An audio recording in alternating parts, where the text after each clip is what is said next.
fatherless home in this country. 5 times more likely to commit suicide than children who have a father in the home. 32 times more likely to run away. 20 times more likely to have a behavioral disorder. 14 times more likely to become sexually aggressive or commit rape. 10 times more likely to engage in drug abuse. It just breaks my heart. No heat, no judgment. A woman will open up and say, you know what, not having my father really is a problem, really is an issue.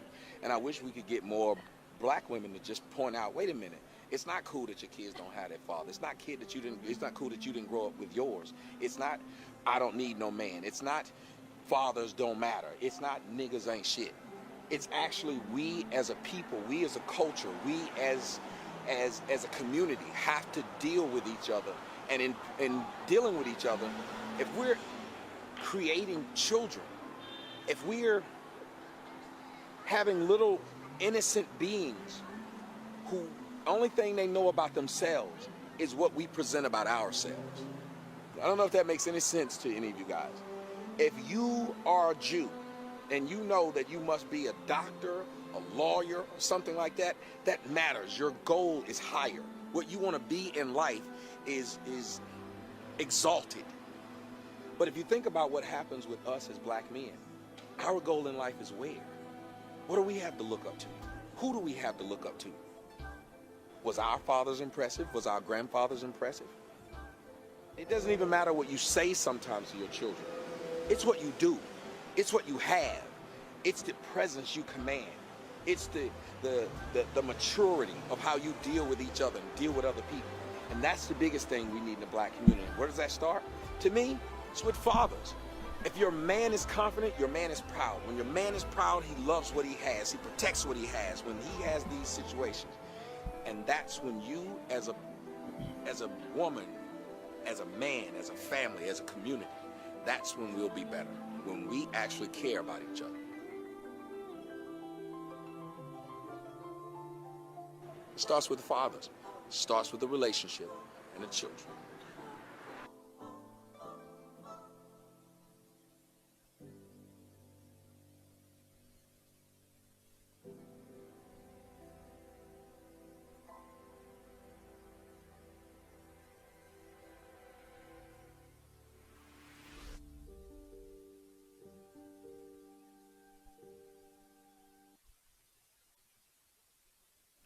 I would like to extend a happy Father's Day to all the fathers in the world.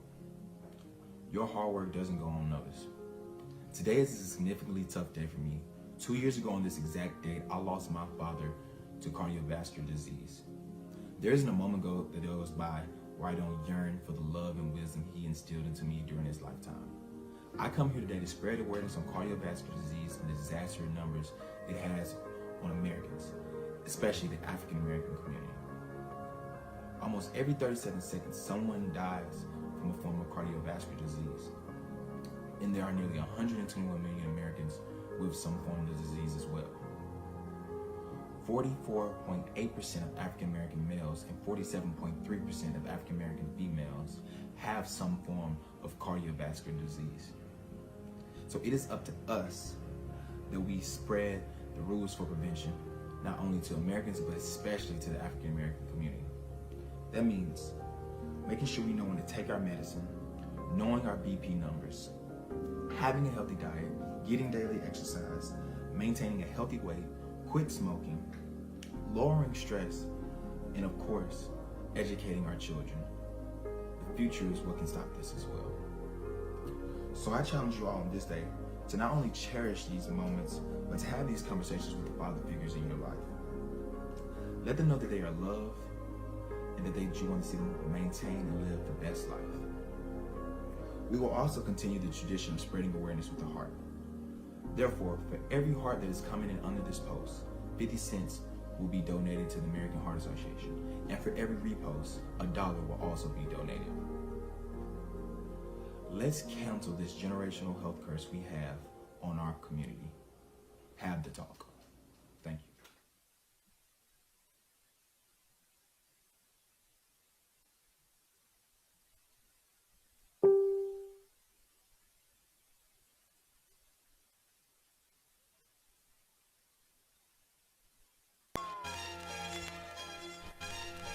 Y'all looking for me? Y'all looking for me? Yeah. Happy Father's Day, niggas. Here I is. Yeah. What's good, everybody? What's good? Let me turn this up. Well, here I go on another rehab flow. Talking about the CHICAGO. And it's a lot of niggas that done got shot. We talk about this shit, but then others not. Talking about all the brothers that's dying. These niggas shooting and these mothers steady crying. Y'all niggas talking about y'all really give a fuck? Well, I don't see this shit, so now I'm here to talk about. I lost the flow. What's good, everybody? What's good? It's your boy, Brian Redmond. This is the Relationship Rehab and the United Guns of America. I'm so excited to be here tonight. It's been a few days since I done broadcast, so I'm giving you all I've got, baby. We up in here, so let's go ahead and let's do this thing.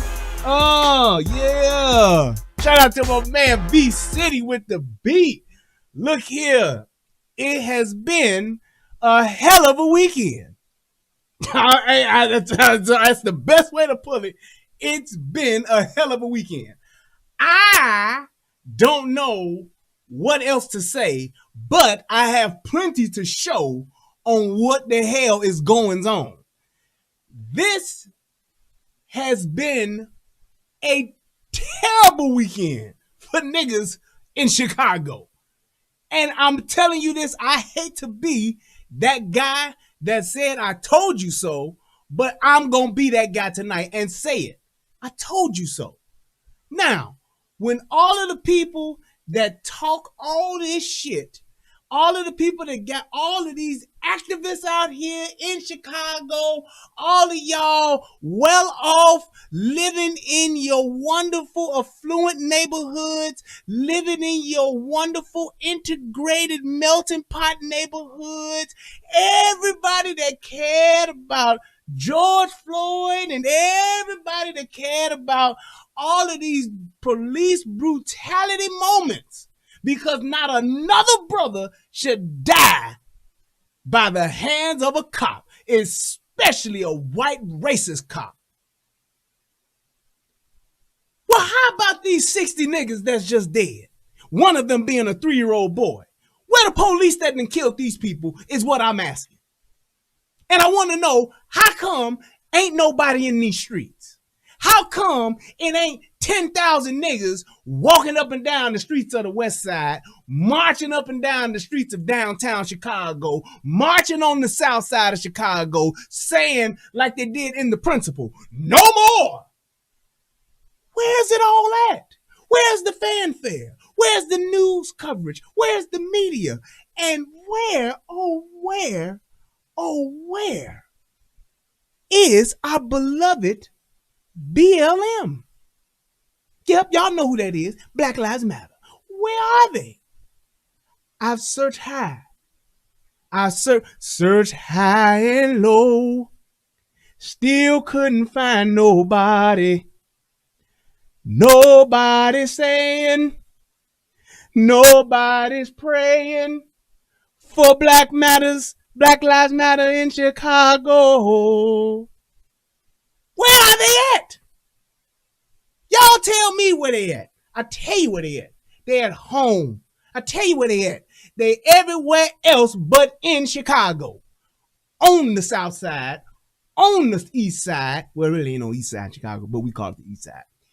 And on the West Side. That's where they at. Because, I mean, that's where they ain't at. That's where they ain't at. I don't see them there. All I see is the same local niggas that's been talking about the same shit for years. But this wonderful Black Lives Matter group that's been empowered by a billionaire, y'all ain't got a few dollars to send a few niggas to Black Lives Matter in Chicago? I don't know. But be that as it may, you may not have Black Lives Matter, but you got my black ass. And my black ass on tonight, I'm going to talk about this shit that's been going on. Because Somebody got to. Somebody got to. And all I'm saying is this. When you hear people talk, when you hear people say all of these things, watch what they're doing. Watch what these people are doing. Because what they telling you and what they talking about, hey, it sounds good. Yeah, you think they giving you what you want, but they really ain't giving you jack shit. And the same old thing is still happening. Don't believe me? Just watch. And before I do that, let me give a shout out to my brother Tommy Sotomayor. Happy Father's Day to you, brother. And the 1 year anniversary of releasing the not Black Lives Matter. Fatherless America. I got Black Lives Matter on a little chip right here. It's right here. It's in my sights, on my red dot, on my AR. It's right in there. I'm just dialed in on it. But shout out to him and his movie. If you have not seen A Fatherless America, you can go to TJSKOC.com and you can check it out, or you can go to afatherlessamerica.com and you can rent it, you can buy it, go to Amazon, you can search for it, it's there as well. It's everywhere. So if you ain't seen it, go see it. It's a great movie. It's very, very enlightening, very educational. It got some stats in it, some facts in it, and my man did a wonderful job. So make sure you do that. Also, to all of the fathers out there, good, bad, indifferent, the ones that got kids, whether you with them or you ain't, happy Father's Day. And I hope that if you ain't doing a good job, that you start to, and if you ain't in your kid's life, you try to, and if you can be a better father, I hope that you do. I said do. Yes, I did. But just to everybody out there, happy Father's Day. If I did not call you or message you today, please no, do not charge it to my heart, charge it to my head. Shout out to everybody who wished me a happy Father's Day, and to all of you guys, happy Father's Day. So without further ado, also the young man that you saw that talked about heart disease, that was my cousin, Corey Clay. I saw a video and it was like right before I started prepping for this show. I saw that video and I was like, oh shit. I was so moved by it. He did a great job. So salute to you, cuz. Don't know if you're watching or not, but heart disease, congestive heart failure, all of that good stuff is extremely important. And he's doing something where he made an awareness video. So I want to share that with you guys as well. Hopefully you may know somebody. I'm sure plenty of us do, because there's a lot of black folks that got it. Hopefully you know somebody that can know their numbers, get tested, get checked out, start eating right, and start turning that thing around, because it is definitely one of those black folk killers that we have out here, and it's taking out a lot of us. So shout out to him, and I'm so proud of you, cuz. Thank you for doing a great job with that, man. So let's go ahead and let's do what we do, and I'm going to show y'all some really, really, really powerful information. And one of the biggest things that I would say probably from this weekend and even the weekends prior to this, it's odd to me that we can have a movement that's been started because of the death of one man, George Floyd. Started a movement. He's like the Emmett Till of 2020. That's essentially what he's done. He has sparked this movement. People are taken to the streets. They have rioted. They have protested. They've looted. They've done all three. They've hit the trifecta. And with that being said, you would think that anything that is, I guess, a detriment to the lives of blacks, because black lives do matter, right? With this being the whole foundation of what it is all these people out here doing. The fact that Black Lives Matter, that's why we got to take down all the Confederate soldiers statues. Black Lives Matter, that's why we got to take Aunt Jemima off the pancake box. Black Lives Matter, that's why we got to get rid of Uncle Ben. He got to go too. Black Lives Matter, that's why we got to, and I didn't even know this, but and y'all correct me if I'm wrong, but did anybody ever know that Mrs. Butterworth was black? I did not know that. I didn't. I knew about Uncle Ben. And also they're getting rid of cream of wheat. Mr. Cream of the Wheat. Yep. They getting rid of Cream of Wheat, the man on Cream of Wheat, Uncle Ben. They're getting rid of Aunt Jemima. They're getting rid of all the Confederate flags, all the Confederate statues. But I truly did not know about Mrs. Butterworth. If y'all did, somebody please tell me if Mrs. Butterworth, if y'all knew Miss Butterworth was black. Just let me know. Put a yes or something in there, because I did not know Mrs. Butterworth was a black lady. Now, she did come in a brown bottle. And her syrup, I used to love her syrup.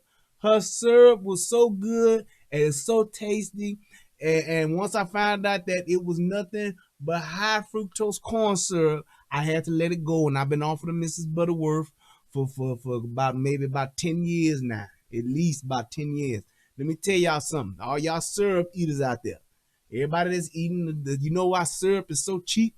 The price of syrup ain't went up in 25 years. And you know why? Because it's made with high fructose corn syrup. It ain't nothing good in regular syrup.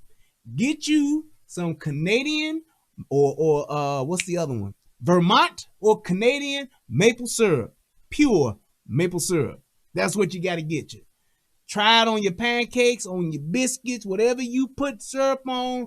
Get you either Vermont or get you that Canadian. Get grade A maple syrup. Change your life. It's excellent syrup. Very, very good. Very, very good. I tell you this, man. If you don't know anything else and don't trust anything else that I say, man, you get the maple syrup from Canada or you get the maple syrup from Vermont. It is good, man. It's very, very good. Trust me, man. Trust me. But let's go ahead and let's do what we do. Did we play my favorite part of the show yet? I can't remember if we did or if we did. Did we? I don't know. But it is my favorite part, so why not do it again? Federal law allows citizens to reproduce, distribute, or exhibit portions of copyrighted motion pictures, videotapes, or video discs under certain circumstances without authorization of the copyright holder. This is called fair use and is allowed for purposes of criticism, news reporting, teaching, and purity, which doesn't infringe of copyright under 17 U.S.C. 107. Good wine all the time. I like good wine and it's mine because I'm drinking good wine.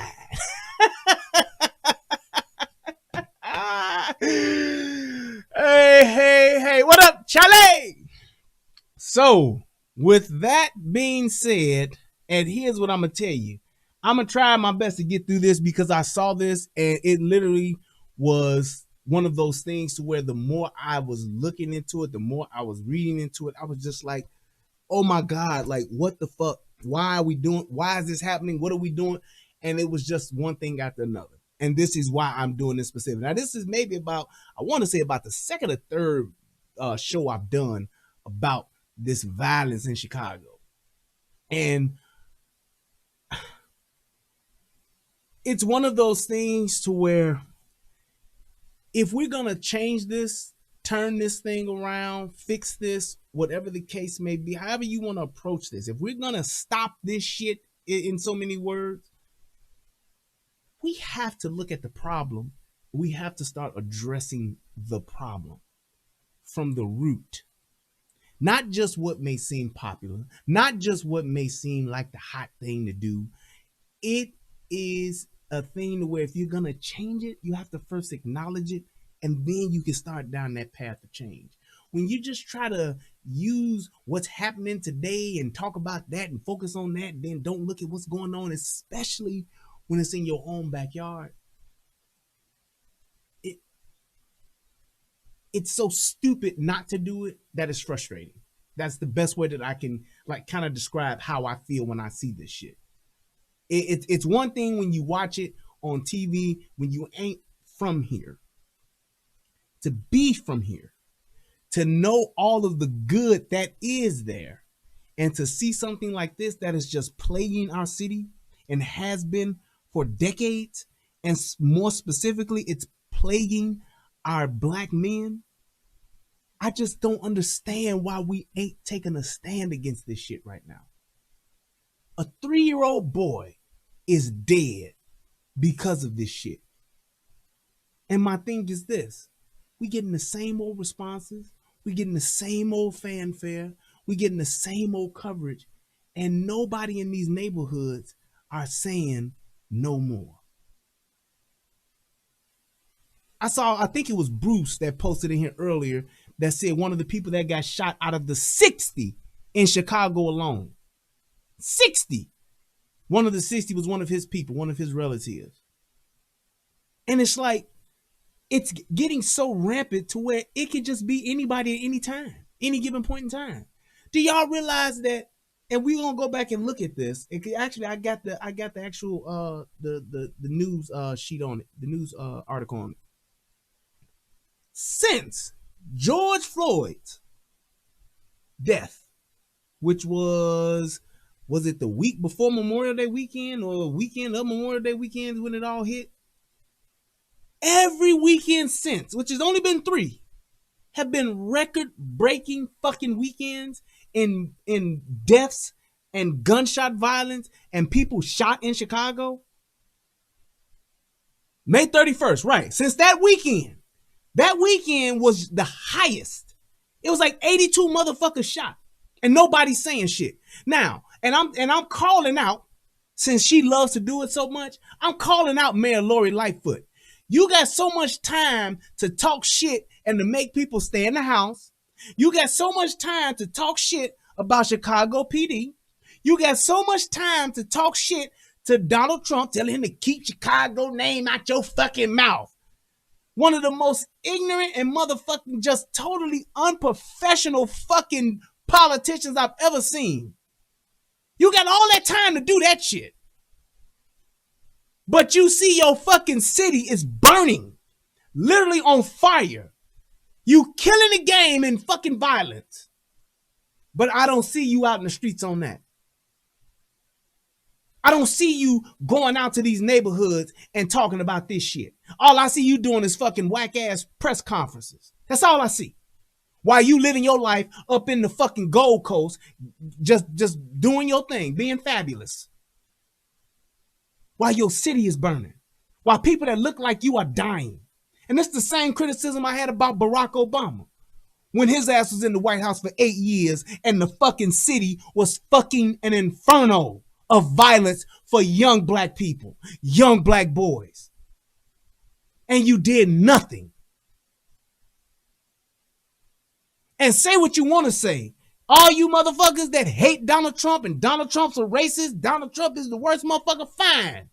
At least that motherfucker was willing to say, send in the fucking National Guard, send in the FBI. We gonna send in somebody because what's happening in Chicago is fucking ridiculous. At least he had the motherfucking balls to say that. Meanwhile, 100 plus motherfuckers done got shot over the past 3 weekends, 40 to 50 dead, and ain't nobody saying shit. Why this ain't on nobody's timeline? Motherfuckers got Juneteenth all over their timeline. Motherfuckers got their fist pumped and all that shit all over their timeline. But ain't nobody saying shit. Juneteenth, that's right. Texas was late. Okay.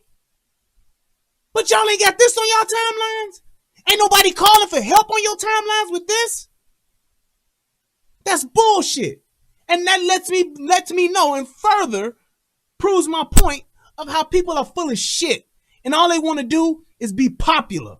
All they want to do is get likes. And all they want to do is blame everybody else but their own fucking people for the situation that they're in. It's unbelievable. I saw a person on, I want to say Friday, post or Thursday. I saw 2 people actually post this. It was just, I knew what it was. And I said what I said. And I was right. I saw at least 2 people post on their page. It's Juneteenth, y'all. No violence this weekend. It's Juneteenth, y'all. Stop the killing just for this one day. And I put on both of them posts. Shit. Nigga, you don't know where the fuck you at. Stop living in these fucking bullshit ass fantasy worlds and live in reality. You think niggas give a fuck about Juneteenth? Apparently not. You think these niggas on the streets give a fuck about Father's Day? Apparently not. So when I hear a motherfucker talking about, yeah, we should defund the police. When I hear a motherfucker talking about, yeah, they could reallocate them funds, we can police ourselves. Then let me see y'all take care of this. And y'all tell this mother and this father what's gonna happen with this.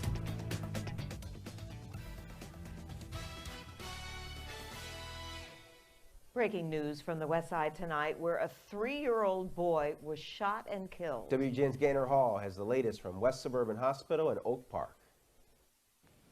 So Chicago police searching for a gunman tonight after a 3-year-old boy was shot and killed. His father. And I'm telling you right now, for those of you who don't know about this shit, aside from the tragedy of what's happened here with this 3-year-old kid, you're going to see some shit that's going to happen live in the moment that's going to make it literally unbelievable. You're going to be like, nah, this shit can't be real. Just keep watching. They're injured in the city's Austin neighborhood. Family members absolutely devastated, gathering outside West Suburban Medical Center tonight in Oak Park, where police have taped off the SUV the man was driving. The shooting happened before 6:30 tonight near Central and Huron. We heard 6 shots, probably 6 to 8 shots going off. And at the time, when the shots rang, we came outside, didn't see anything. Someone inside a blue Honda opened fire on the man's car, and he drove himself to the hospital. Police say he suffered a graze wound to the abdomen but refused treatment. His 3-year-old son was shot in the back and pronounced dead. With all that's now he got grazed and he refused treatment. What is that? Y'all tell me what y'all think that means. When a nigga gets shot and they refuse treatment, they don't go to the doctor, they don't want to go to the hospital. Tell me what that usually means. I'll wait. I know y'all a few seconds behind me, so I'll wait. I'll be respectful. I'll give you guys a chance.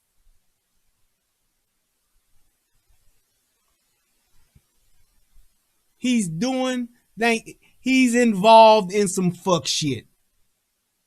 People who get shot by the police and they refuse treatment, they don't have shit to say. That means they know who was after them. That means they know they done did some fuck shit to somebody else, and that's why they got fucking shot. Yes, he's involved in some nefarious dealings, some nefarious business. That's exactly what that means. That's exactly what that means. So it lets you know that, hey, yeah, I may not have seen the shooters, but if I ain't seen them, I know the group that they belong to. I know who did it. I know what's going on. I know why I got shot at. That's why I don't want to go talk to the police. That's why I don't want no medical. I'm straight. I'll handle it. That's what that is. going on, the racial tension. He suffered a graze wound to the abdomen but refused treatment. His 3-year-old son was shot in the back and pronounced dead. With all that's going on, the racial tension, the police brutality, the protests, what I'm asking, come on out here and protest on this west side and shut this west side down until we find out who discharged that weapon and took the life of this baby. Now, he got a hell of a point. He got a hell of a point. Let me tell you something. You niggas literally burned the fucking city, looted the fucking city, rioted and protested all over the city. Y'all went out to the suburbs and fucked up shit. Y'all went downtown and fucked up shit. On the south side, y'all fucked up shit. Y'all literally decimated fucking the Roseland area, the south side. Y'all tore this shit up over a man none of you motherfuckers even knew, who's all the way over in another state. Everything that you niggas did, from tearing down the Walgreens, tearing up the Target, tearing up and setting on fire the Walmart, every store y'all could. Y'all robbed and pillaged, tore up banks and everything, hit the freight trains. Y'all did all this shit. in the name of George Floyd, a man none of you knew that died in a whole nother state. 3-year-old gets shot in the back, you niggas do nothing. 3-year-old gets shot in the back, ain't nobody on the streets. Ain't shit on fire. Ain't nobody demanding shit. Ain't nobody looking for these niggas. Ain't nobody trying to find these niggas. Ain't nobody marching for these niggas. Ain't nobody out here. Oh, but they are. Type of information, anything that they saw. We have the detectives out here canvassing right now. So we're going to be asking for a lot of help from this community. We're going to be asking Austin to step up. And about a half mile away from that scene tonight at Central and Fulton, there was another shooting. Hey, by the school! He said by the school, he's going southbound! Our cameras were rolling as police searched for the gunman. At least one man was injured there. It's unclear at this point if those shootings were related. Did you hear that shit? Let me play it for your ass one more time. Let me play it for you one more again. Listen to this shit. Another shooting. We'll be asking for a lot of help from Listen. We're going to be asking Austin to step up. And while they are filming this shooting that took place where the 3-year-old died, listen to what happened. About a half mile away from that scene, half mile, at Central and Fulton, there was another shooting. Hey, by the school! He said by the school, he's going southbound! Our cameras were rolling as police searched for the gunman. At least one man was injured there. It's unclear at this point if those shootings were related. It's really tense. Yes. Yes. Hear what they're saying, y'all. While they're processing the crime scene of a 3-year-old boy getting shot and killed, they get a call less than a half a mile away, which is why they responded, for another shooting where another man got shot. You can't make that shit up, man. You can't even write that shit in the goddamn movie or on a TV show. That's unheard of. You are processing the crime scene of a shooting that just took place. This ain't 4-5 hours later. It's still daylight outside. So you look at it. They said he got shot at like 6:30 in the evening. It don't start getting dark till about 8:30 at night. It's still fucking daylight outside. So that means within a 2-hour window, less than a half a mile away, another motherfucker done got shot in the same area. Less than a half a mile away. And heated in this area, and we're just going to do the best we can. All the community activists and those that serve in crisis response, we're going to just do our best to just kind of get out and canvass and talk with people and see if we can, let cooler heads prevail. So some incredibly tense scenes playing out tonight on the city's west side as Chicago police continue to investigate. For now, we're reporting from West Suburban Medical Center in Oak Park, Gaynor Hall, WGN News. That's unheard of, man. That's unheard of. And my thing is this. Ain't nobody saying nothing? I feel like Nino Brown after the Carter got raided. I'm just saying, don't nobody know nothing? Ain't nobody saying nothing. It's like when Nino was on the rooftop with G Money. Keisha, dead. Dunner Man, dead. What are y'all doing? And if this doesn't, and my whole point in talking about this is, if this don't prove to you and just give you the show enough outright fact that this Black Lives Matter shit, it's all political. It ain't about us. It ain't about us. It ain't about us. It's about the political agenda that group has. That's it. That's it, y'all.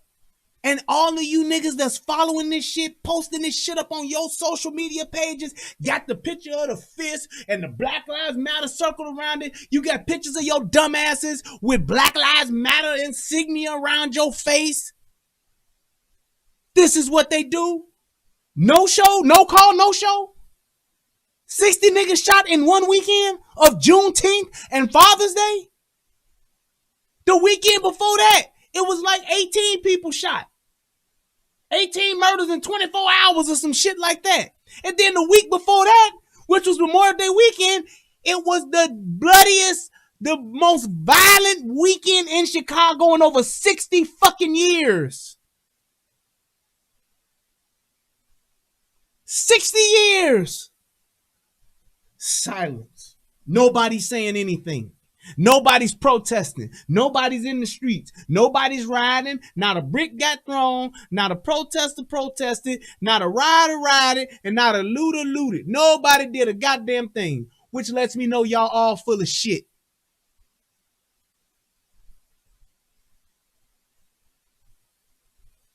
Y'all all full of shit. And when people get mad at me because I post about them goddamn congressmen and fucking motherfuckers putting on fucking kente cloths and taking a knee for 8 minutes trying to talk about they supporting black lives, they not. They're not. You niggas got mad over Trump who was gonna have his rally on Juneteenth, but you ain't mad over 60 niggas getting shot on Juneteenth weekend? Y'all ain't mad about that? Do you realize I see more niggas post that hate Trump posting shit about Trump than I do see the very same niggas that live in this city and don't say shit about the shit that's going on in the city? You ain't shit. And I'm tired of it. Y'all the same niggas that's talking about, yeah, we should defund the police. Yeah, these police gotta go. Yeah, these cops ain't doing shit. These cops are killing us. They killing us and it's gonna stop today. 60 niggas dying, 60 niggas shot, 20 niggas dying, a 3-year-old shot, and ain't now none of you motherfuckers posted a goddamn thing. Ain't now one of you motherfuckers went live on a goddamn thing. And that's just why I be like, fuck y'all. That's why I know when I'm talking the shit I'm talking, I know I'm fucking right. Because while you motherfuckers sleep, while you motherfuckers eating your barbecue, while you motherfuckers eating your fried chicken and your watermelon, kicking back because it's Father's Day weekend, Juneteenth weekend, I'm up at 11 o'clock at night talking about this shit. And all you self-righteous motherfuckers who ain't never been on these streets, all you self-righteous motherfuckers who ain't never been up in the hood, all you self-righteous motherfuckers that's sitting up in your motherfucking north side apartments, sitting up in your highfalutin ass, affluent ass neighborhoods, cooling the fuck out tonight. I'm up talking about the shit that's going on in your fucking city. So yes, I take offense when you motherfuckers talk about, yeah, we should defund the police. These police done did too much. Yeah, we can't breathe. Well, who the fuck breathing now? Because it's 10 people that's dead in Juneteenth weekend alone. With over 60 shot. And mind you, it's just now hitting 12 o'clock. So I guarantee you, it's at least a few more niggas that done got shot in this time frame. So you tell me then. You tell me what movement you really with. You motherfuckers can sit up and pontificate and come up with these long ass posts about what's going on with black folks, how we tired. It's been 400 years. How it's been 155 years since Juneteenth and we still ain't free. You talk about how sometimes rioting is necessary. Martin Luther King said it himself. Martin Luther King said a lot of shit, niggas. Stop picking and choosing the little shit you want and look at his whole fucking message. Now all you niggas that's been talking all that shit, where y'all at now? I tell you where you at now. You at home sleep. You at home on the internet. You at home watching TV. You watching your favorite program. You're getting high. You're sucking a dick. You're fucking. You're doing whatever the fuck else you want to do because you don't really give a shit. But then the minute somebody talk about the police, the motherfuckers who put their lives on the line, the motherfuckers who go out there and work 10, 12, 14, 16, 18-hour shifts, the motherfuckers who actually go out there every day and police the very same neighborhoods you niggas talk about but won't go into. Yeah, we need to take money away from them. Yeah, we need to. We do need to put more money into community outreach and take money from that department. Right.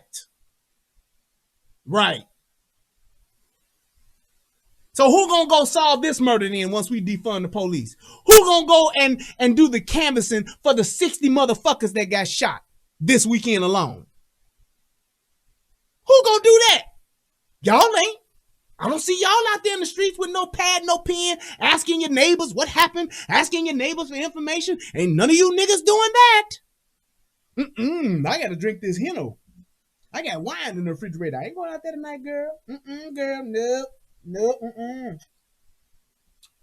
I'm gonna get this wine and I'm gonna call that nigga to come over here and knock this box out. Where are the social workers that are so passionate about taking care of the community at when this shit happens? Exactly. And just like Smokey said, and that's why I be like, fuck Hector.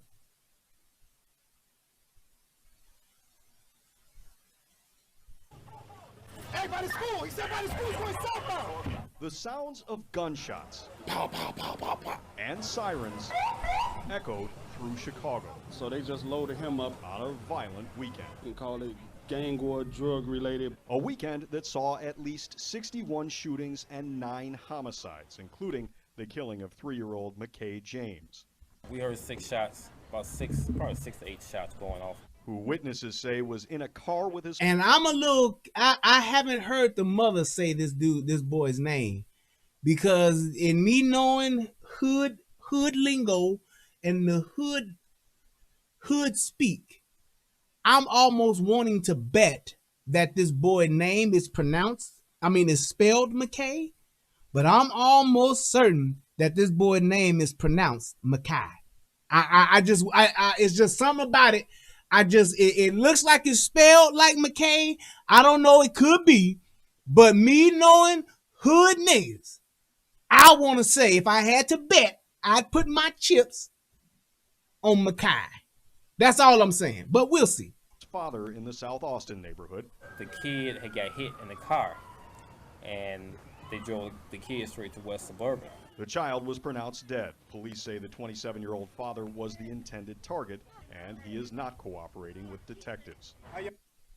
You hear that shit? There you go. He is not cooperating with detectives. He was the intended target.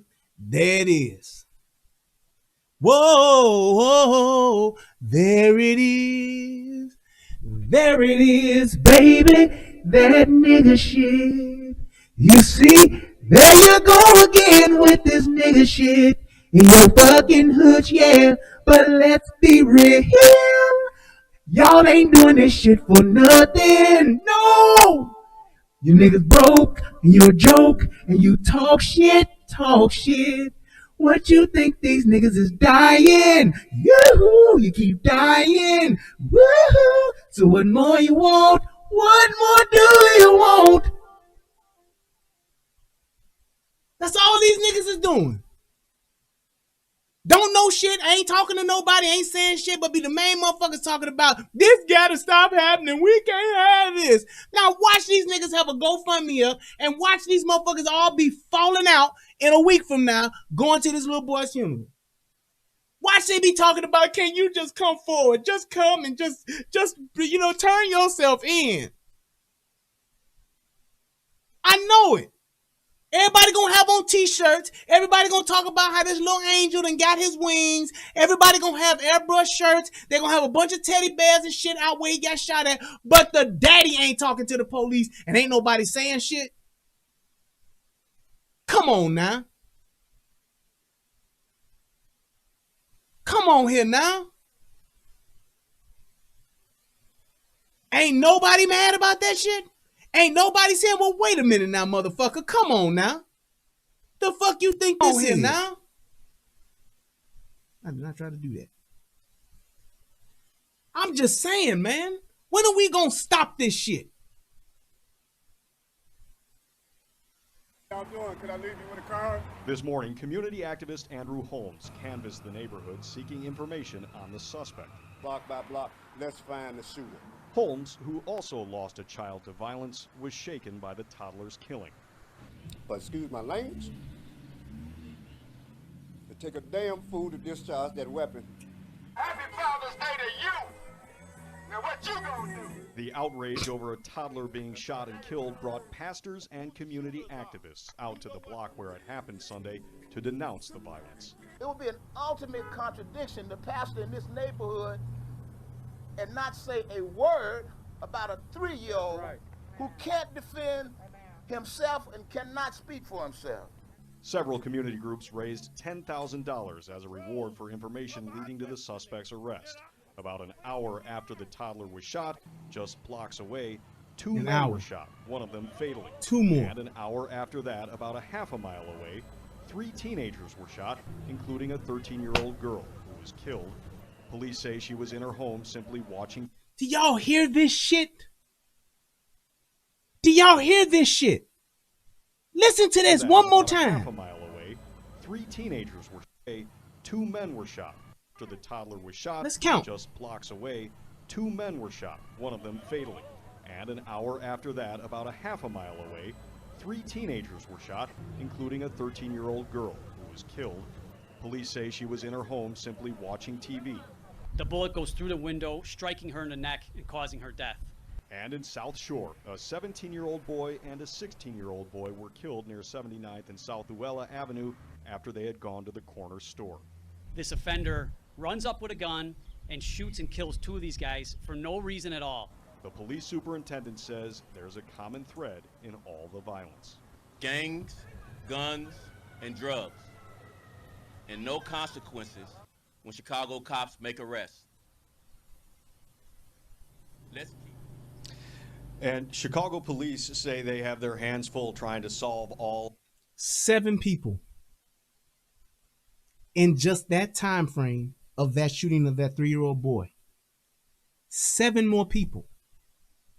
2 out of that 7, I'm sorry, was it 3 out of that 7? Dead.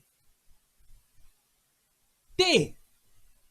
Let me count it again. Make sure I'm right. Leading to the suspect's arrest.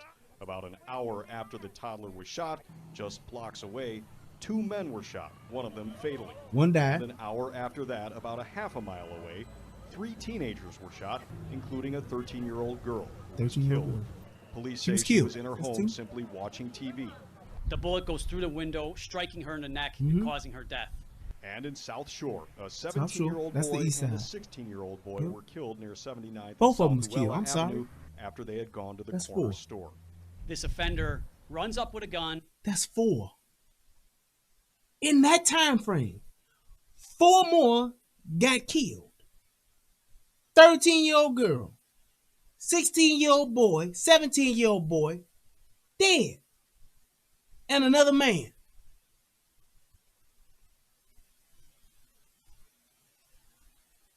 So what? And that led to my one of my titles of the post that I put up. So do Black Lives really matter in Chicago? Or maybe they just matter everywhere else? Maybe they only matter. Oh, I'm sorry. I need to rephrase that question. Black Lives matter only when it's a police officer, specifically, well, a white police officer, when one died. When a black life is taken by a white police officer, that's when Black Lives matter. When 4 niggas get killed within a 2-hour time frame, then those don't matter. When 7 people get shot in a 2-hour time frame, those Black lives don't matter. When 60 plus get shot, 10 are dead in a weekend of Juneteenth and Father's Day, they don't matter because ain't nobody saying nothing. Ain't no the $1 billion political organization that is has been out in the streets for weeks on end is a no-show for Chicago Juneteenth weekend. And don't nobody have a problem with that? Ain't nobody gonna call George Soros? Ain't nobody gonna protest to George Soros? Ain't nobody gonna go, hey, Mayor Lori Lightfoot, what the fuck? Ain't nobody gonna protest at the mayor's office? Ain't nobody gonna protest down at I'm quite sure that if Congressman Bobby Rush can call about the police officers taking a motherfucking hiatus in his office, I'm quite sure that he would be making a call to the mayor about this shit. I'm quite sure that he would be talking to his fellow congressmen about this shit. I'm just saying.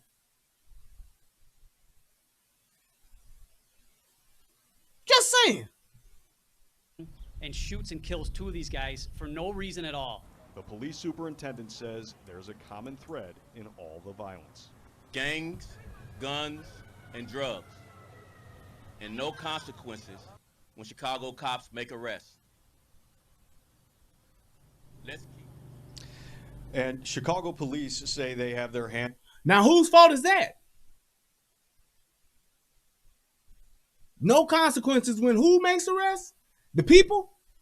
Oh, that's right. All these people are being brought in on. Oh no, they're not being brought in by citizens arrest. Nope, they're not. Nope. Right. Hands full trying to solve all of these cases. They are asking anyone with any information to contact detectives. Anybody with information to contact detectives.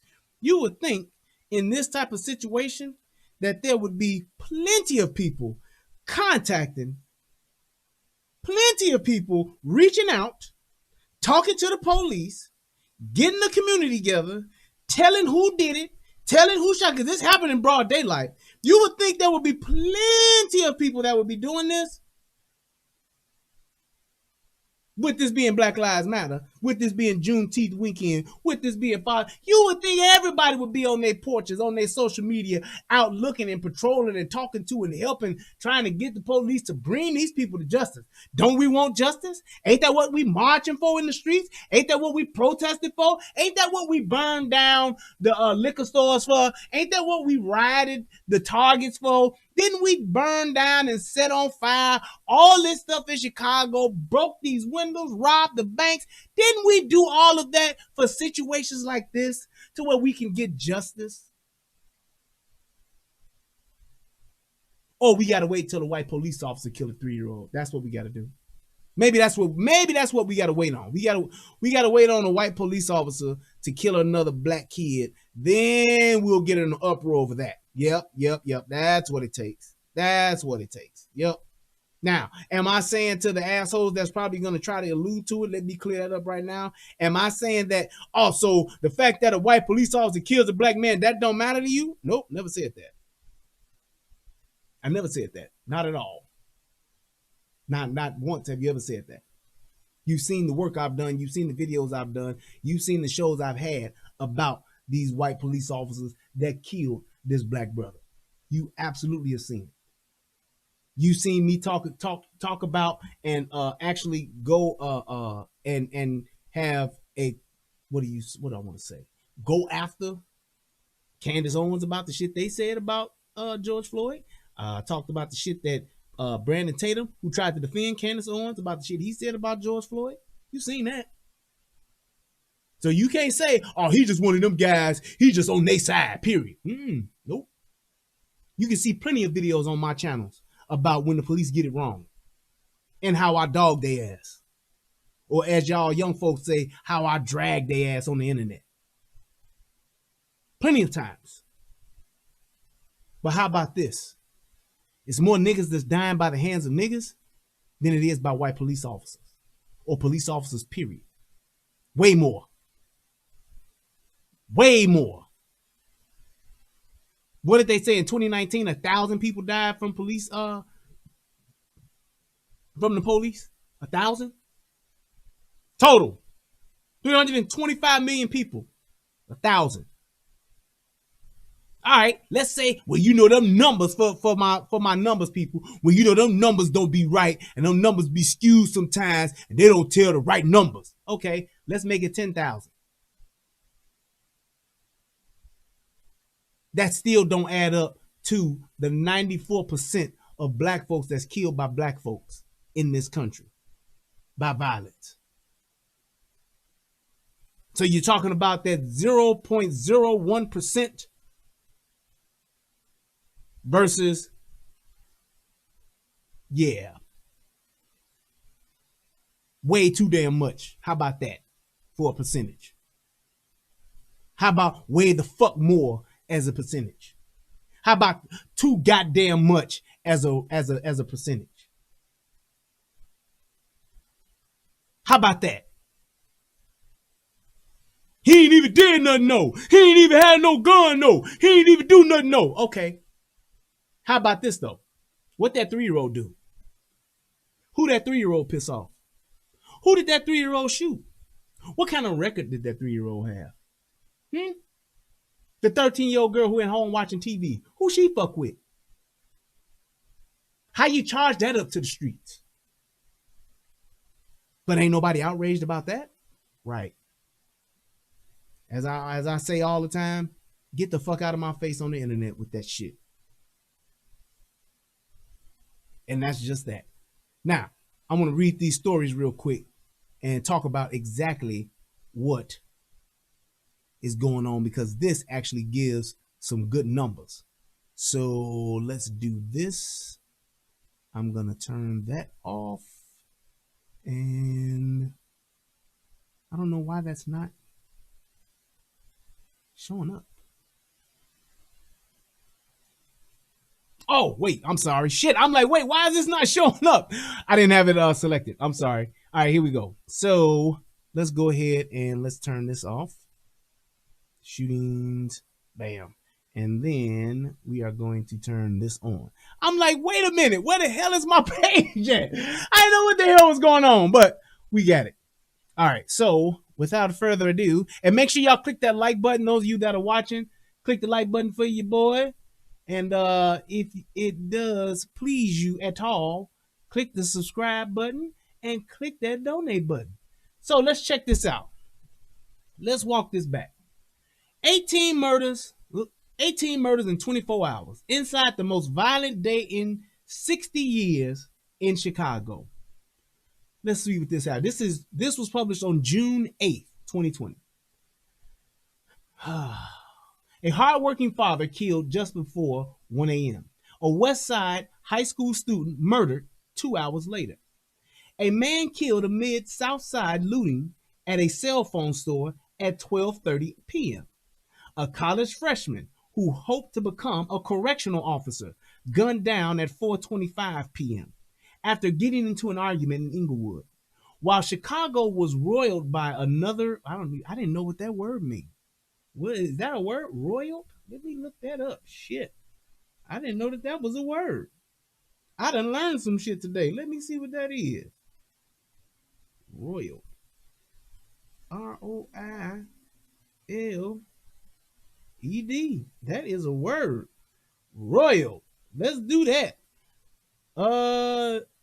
Make annoyed or irritated. Literary term is make a liquid turbid or muddied by disturbing the settlement. I got it. Wind roils these waters. Okay. Or make this in this context, I guess it's saying make someone annoyed or irritated. Wow. While Chicago was roiled by another day of protests and looting in the wake of George Floyd's murder, 18 people were killed Sunday, May 31st. Making it the single most violent day in Chicago in 6 decades. 18 people, one day.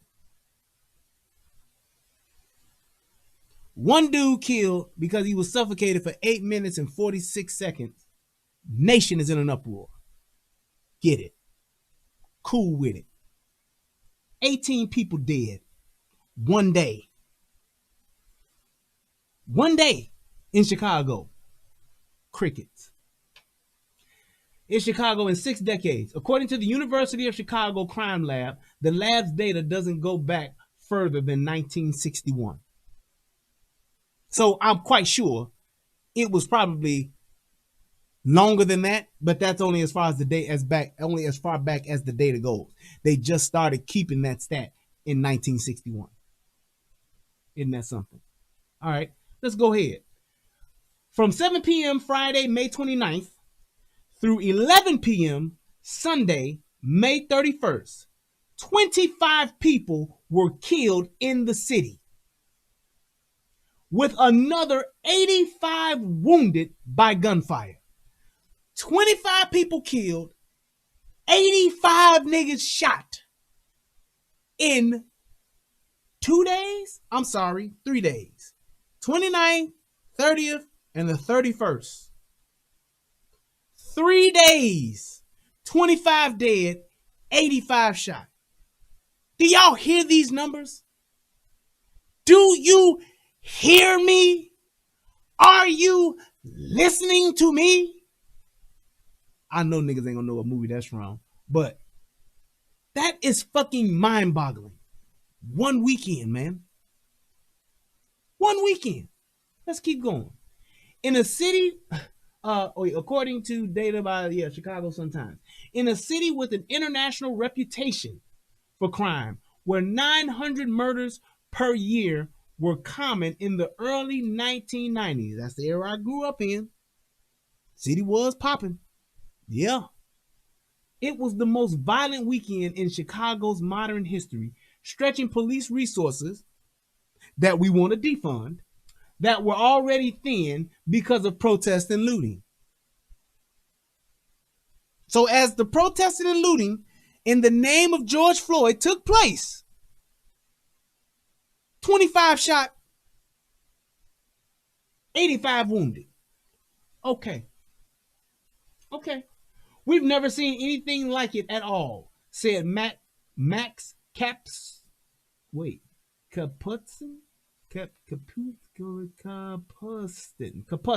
I guess. Capustin. All right. The senior research director at the crime lab. I don't even know how to put it into context. It's beyond anything we've ever seen before. The next highest murder total for a single day was on August 4th, 1991, when 13 people were killed in Chicago, according to the crime lab. So here's my thing, y'all. And y'all, and a lot of people, especially in Chicago, let me explain to you what's happened to y'all. You've seen it so much that y'all have gotten desensitized to it. Over these past 4, 5, 6, 7, 8, 9, 10 years of the numbers steady going, steady climbing, the mentioning of the death totals every weekend, you've heard it so much that it's not even shocking to us anymore. It's not even shocking anymore. It's literally just become the number. That's all it's become now. It's a number to most of the people in Chicago. It's happened so much, and because nobody's doing anything about it, you are getting desensitized to it to where you're even starting to function in it. And that's what's scary. If this happened in any other city in the entire country, it would be an uproar. There would be all kind of police task force. There would be all kind of resources being allocated to this. These are numbers that are of an epic proportion. You talking about 85 people in one city shot in a 3-day weekend. There is no justification for that. And then to be followed up 2 weeks later by another 60. That's insane.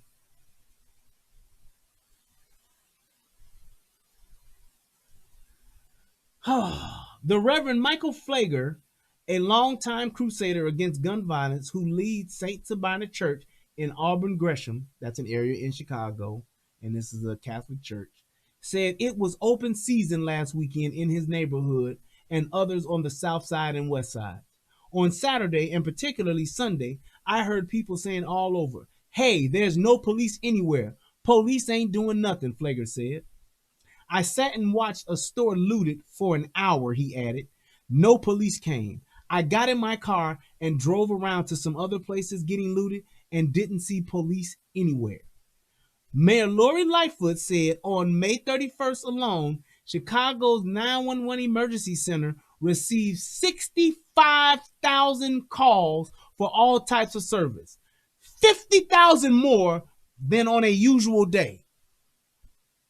So to all my wonderful defunders out there, who the fuck takes care of that? Who responds to that? Social workers? Do we have enough social workers on hand that can respond to 50,000 extra additional calls? So fuck the 15,000 that usually come in. We're talking about an additional 50,000. Who the fuck responds to those? I'll wait. Community outreach? The people? Right.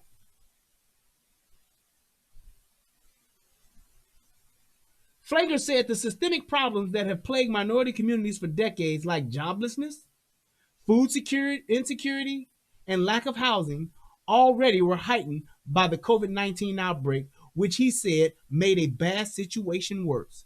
So to all of my shelter in place and stay home as long as we can, you see what the hell happened?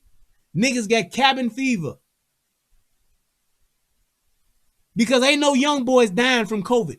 Ain't no young girls dying from COVID. That's why I said everybody needs to be open. The only people that need to stay indoors are those people that are high risk.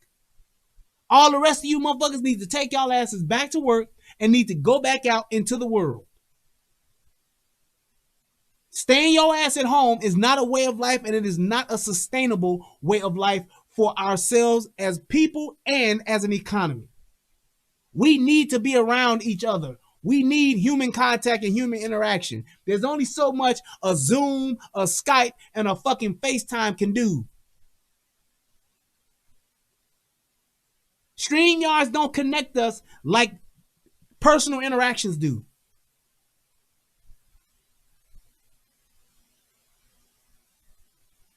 Floyd's killing in Minnesota simply brought further to the fore the hopelessness and anger. I guess that's supposed to be to the forefront. Felt by those living in blighted communities, added Flager, who said the current unrest reminds him of rioting that broke out when Reverend Martin Luther King Jr. was assassinated. The thing is this.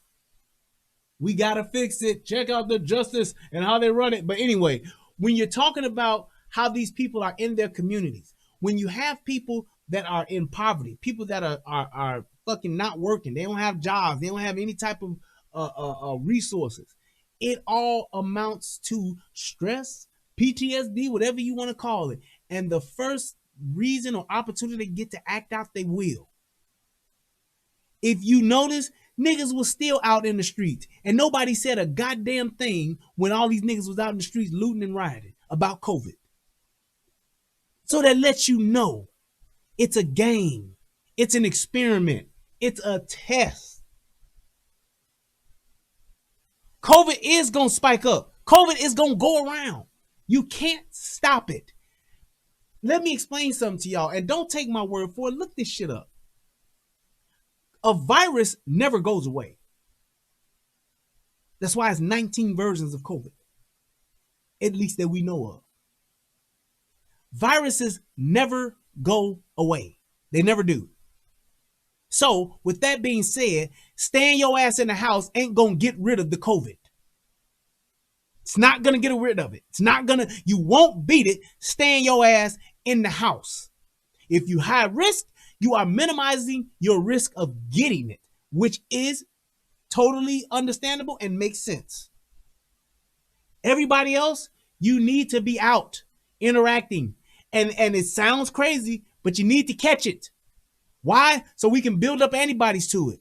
Because staying in the house, and look this up, it's a medical fact, staying your ass in the house and breathing in your own germs and not exchanging bacteria with other humans, it weakens your immune system, which makes you more susceptible and more vulnerable to other diseases, other viruses. it makes you more susceptible. It makes you weaker. So everybody wearing these fucking fashion masks because they're not N95 masks and they don't fucking stop COVID, you are dumbasses. If you ain't wearing an N95 mask, you're a dumbass. I'm telling you, it doesn't work. You wearing a mask, but your hands, your eyes, and everything else that you touching. So I got on this mask and I'm walking around, and then I'm opening up doors and I get hot because I got on the mask. And what do?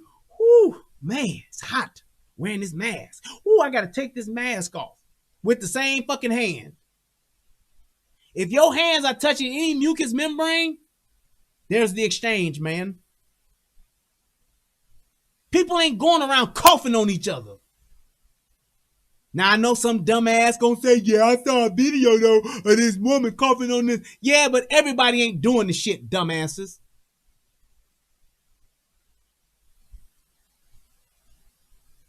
Is that the word for it, Sylvester M? Herd immunity? Sounds good.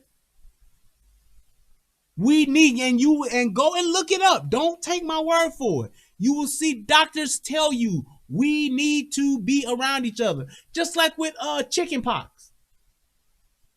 Chicken pox at one time was wiping motherfuckers out. At another time, if you catch it when you're older, I think if you're over 20 and you get it, or over 18 or some shit like that, you get it, you can die from it. So you know what the doctor said? When you're a kid, you need to get it. Because your immune system as a child will beat the shit so that once you get it, you will never get it again and you're good. You're now immune to it.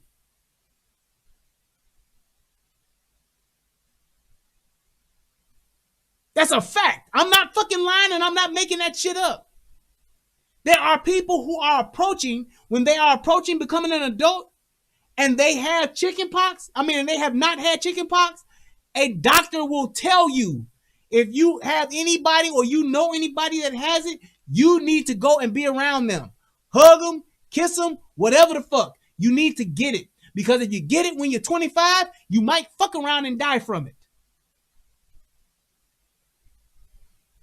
So don't take what I'm saying, oh, he just talking shit. He don't know what the fuck he say. He ain't no doctor. I'm not, but I have common sense. Just saying. You need to be exchanging germs and bacteria. It is a good thing, especially if you're not high risk. Now, yes, you got emphysema, asthma, motherfucking high blood pressure, diabetes, whatever the fuck else you want to add on to it, cardiovascular disease. You got all that shit. Stay your punk ass in the house. Get you a real N95 mask. Keep you some gloves on.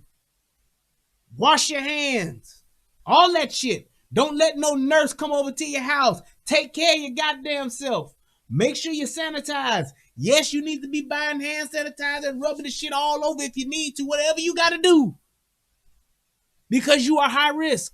Everybody else, especially the young, get your ass out there and get this shit. So when your ass get older, you ain't got to worry about this shit because you already got the antibodies for it.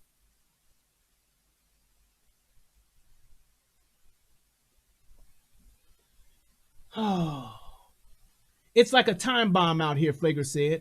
People are on the edge. People are angry. People are poor, and they don't know when it's going to change. Isn't that something? Isn't that something? Have you not noticed this little fact? Let me send this out to all of us, all of you Democratic supporters that vote Democrat just because you're black. Have you ever taken a notice that all of the inner cities, which have high concentrations of black folks, have you noticed that all the ones that are democratically ran are the ones where most people are suffering? They're the poorest. The black folks. Let's not take the white folks and all the other shit out of it. Let's just talk black folks. Every major city that has a high population of black folks that's democratically ran, They're the ones with the most violence, the most gun violence. They have the strictest gun laws. And they got the most people that's out of work, the most people that's struggling, the most ghettos that where everybody is dying, the most people are suffering in those areas. That's a fact. Look it up. Get on your Googles. Get on your Edge. Whatever you need to do, go look it up. Chicago, Democrat. Detroit, Democrat. LA, Democrat. That's a common denominator. Just saying, it's a common denominator. And yes, you have people that are thriving, but when you're talking about black people as a whole, as a majority, in the hoods, in the ghettos, Dallas, the niggas there are suffering. They are suffering. Look at Chicago, democratically ran. Look at the hoods, beyond fucked up, and ain't getting no better. Baltimore, thank you. Oakland, just look at them. Don't take my word for it. Don't believe shit I say.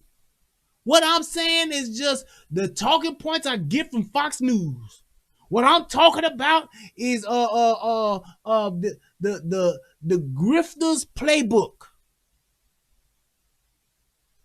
Just look. Houston, where they tell the motherfucking criminals, please y'all, while the COVID is going on. The fucking mayor of Houston got on live TV and said, please criminals, stop committing crime while we doing the shelter in place. Cause the police ain't responding to these petty calls. So y'all just chill, time out.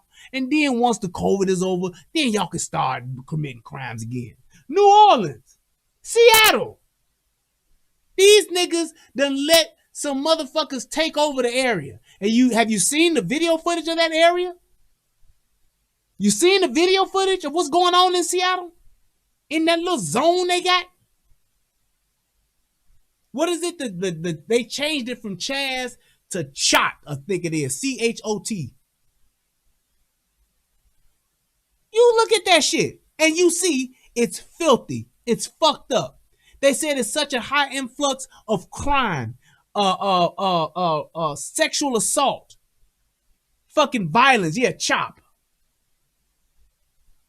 That's what's happening there. No police. We just let you have it and you run it and you see what's going on. Just saying. When you look at all of that and you see all that stuff that's happening, look at the common denominators. What is it? Capitol Hill organized protests. Get the fuck out my face. That shit is stupid. Let me go ahead and get through this, man.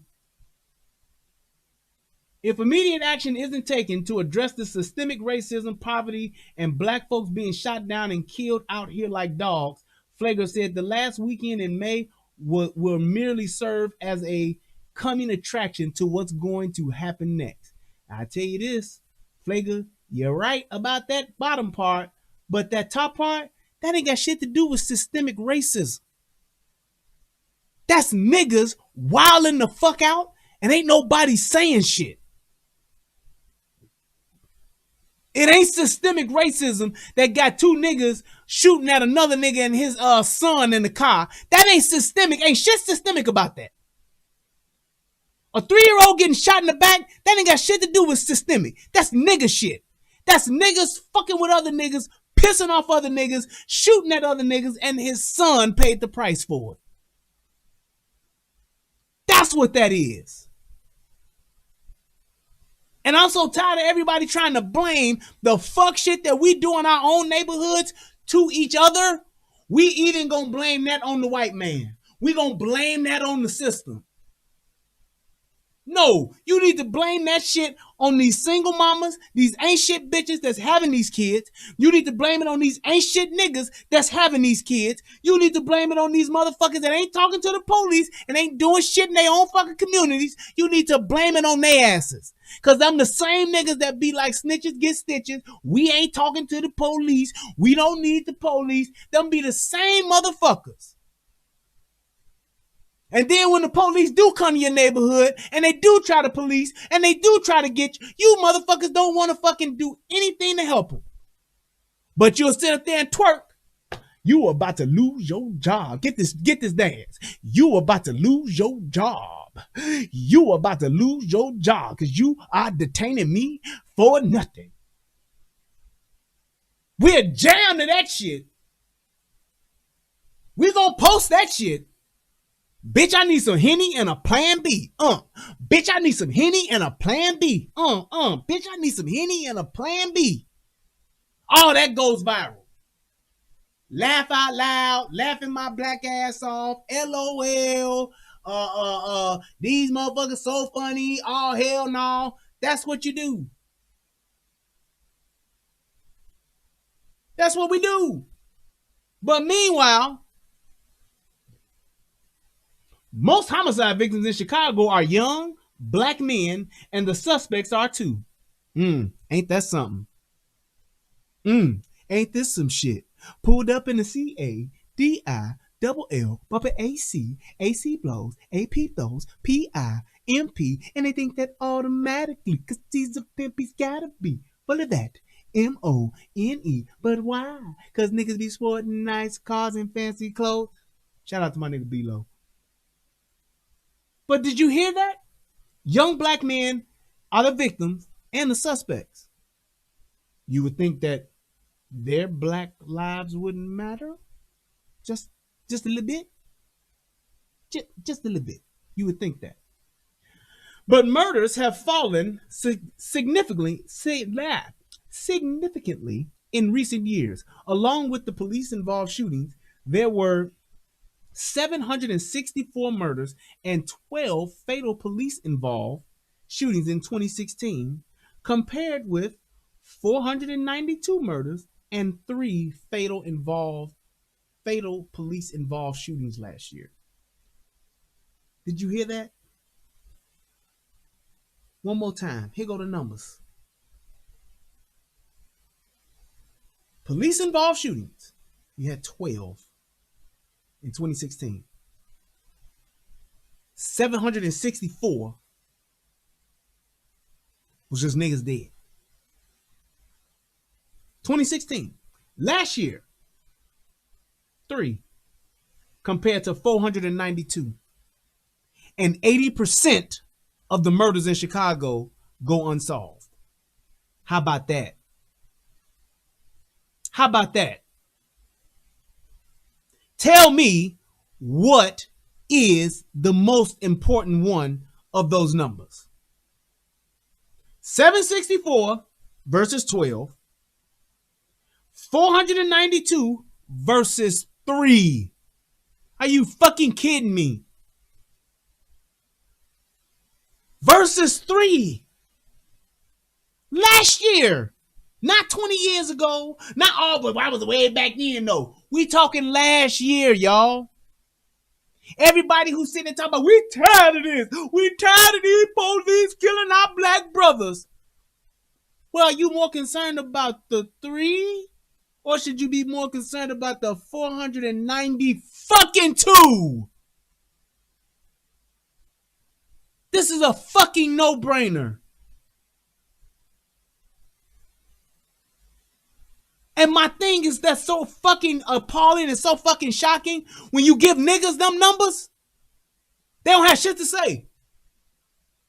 Yeah, but.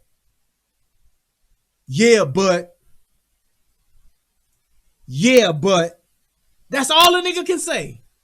Cold hard facts. Factual statistical data that shows you how much police are killing niggas in one city. Well, a lot of niggas are dying. 492 compared to 3. Let me see, man. I would probably, just me, I'm not the smartest man. I don't have 50 degrees, even though, I don't have that.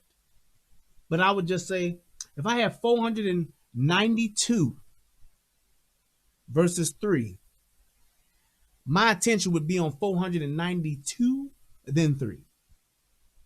That's just how life would work. If somebody said, hey, I can give you $3 or I can give you $492, I think I'm going to want the 492.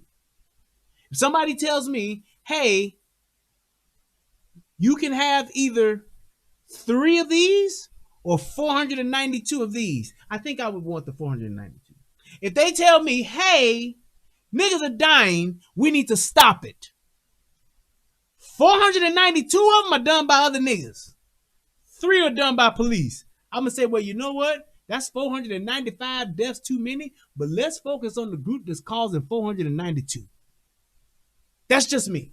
I'm just saying, like I said, I'm not the smartest man. I'm not, far from it. But I'm just saying. Just saying. Come on, man. Let's go ahead and get through this. The level of activity experienced over the last week has been unprecedented, and the department is actively investigating multiple incidents across the city and working to determine the motives in these cases. Chicago police spokesman Thomas Ahern said in a statement, the department is actively working to seek justice for all the residents impacted, especially those who have been killed or injured by the senseless acts of violence. Ahern said, or Ahern, I don't know, said after increased violent and criminal activity on Saturday, May 30th, police canceled days off for all of the officers and placed them on 12-hour shifts to direct our full force of manpower towards Chicago neighborhoods, particularly on the south and west sides. Oh, so wait a minute. The motherfuckers that y'all say we need to defund, the same motherfuckers y'all said we don't need them, the same motherfuckers that said it's too much of them, we need to scale back on them, the very same motherfuckers y'all forced to work 12-hour shifts, and you took away any fucking off days or vacation that they had planned? Are you fucking kidding me? So you see why the fuck I went off on my Facebook when the motherfuckers talked that defunding the police shit? Because niggas is cool with that. That's all good. Yeah, we should do that. Oh, that just come with the job. Don't be the police then.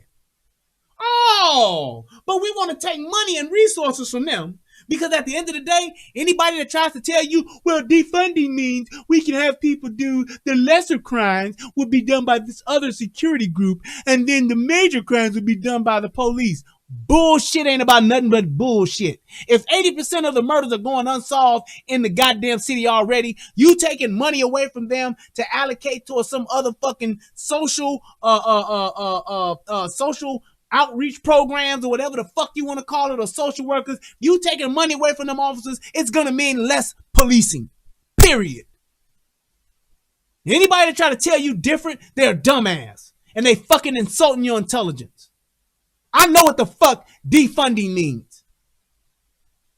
If I have this amount of funds to fund my department already, and I take away these funds, that means I have to take away programs. That means I have to take away officers and people out of those departments. Plain and simple.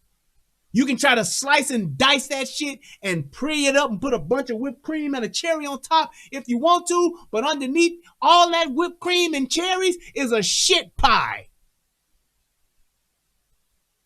I can smell it and I don't have to bite it or taste it to know that it is. Defunding the police don't necessarily mean that the police, it would be less policing. The fuck it don't.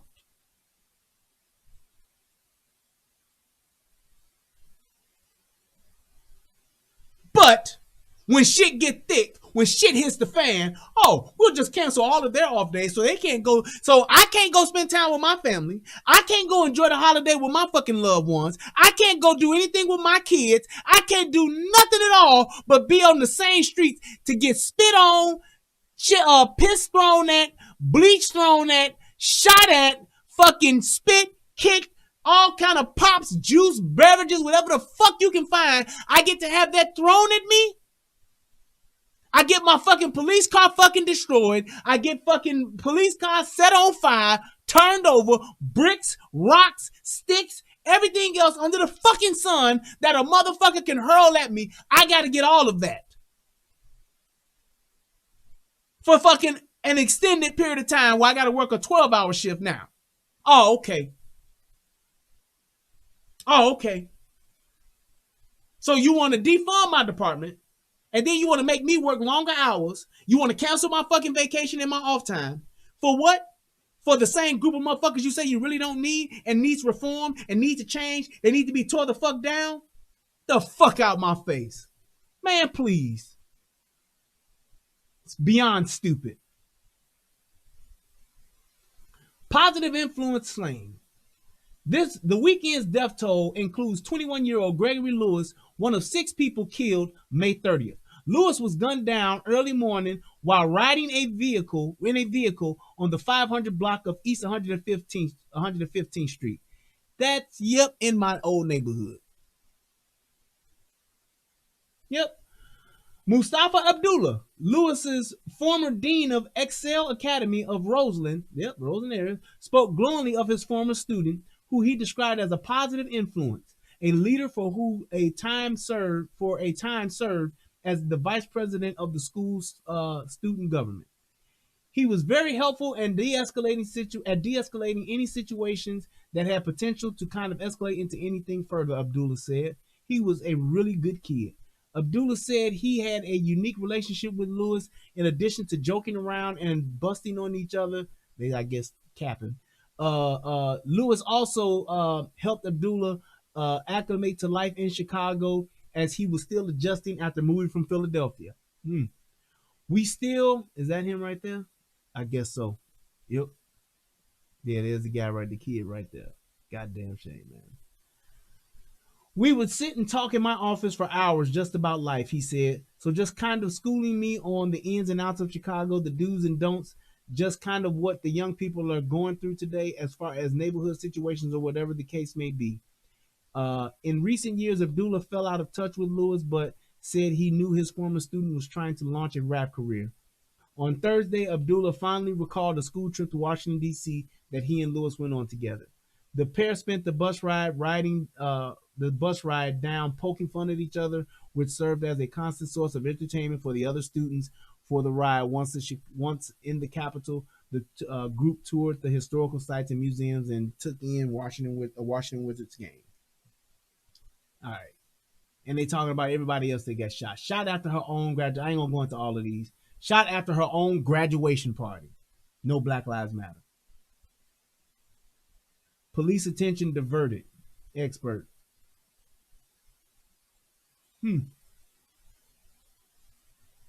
Great deal of anxiety. Look at this shit, man. All these people killed while visiting. Shots fired during looting. All the peaceful protesters, huh? 2 students among the victims. Look at this shit. And that's just a handful of the people that got shot. But check this out. Chicago sees this most violent day in 60 years. Chicago recorded 18 murders on May 31st, making it the city's deadliest in 60 years. Oh, wait, I thought that was the one for this weekend. 82 shot, 22 fatally over Chicago. That was 8. Well, that number went up, 85 and 25. We never seen anything like it since 91. Yep, we saw that. Yep.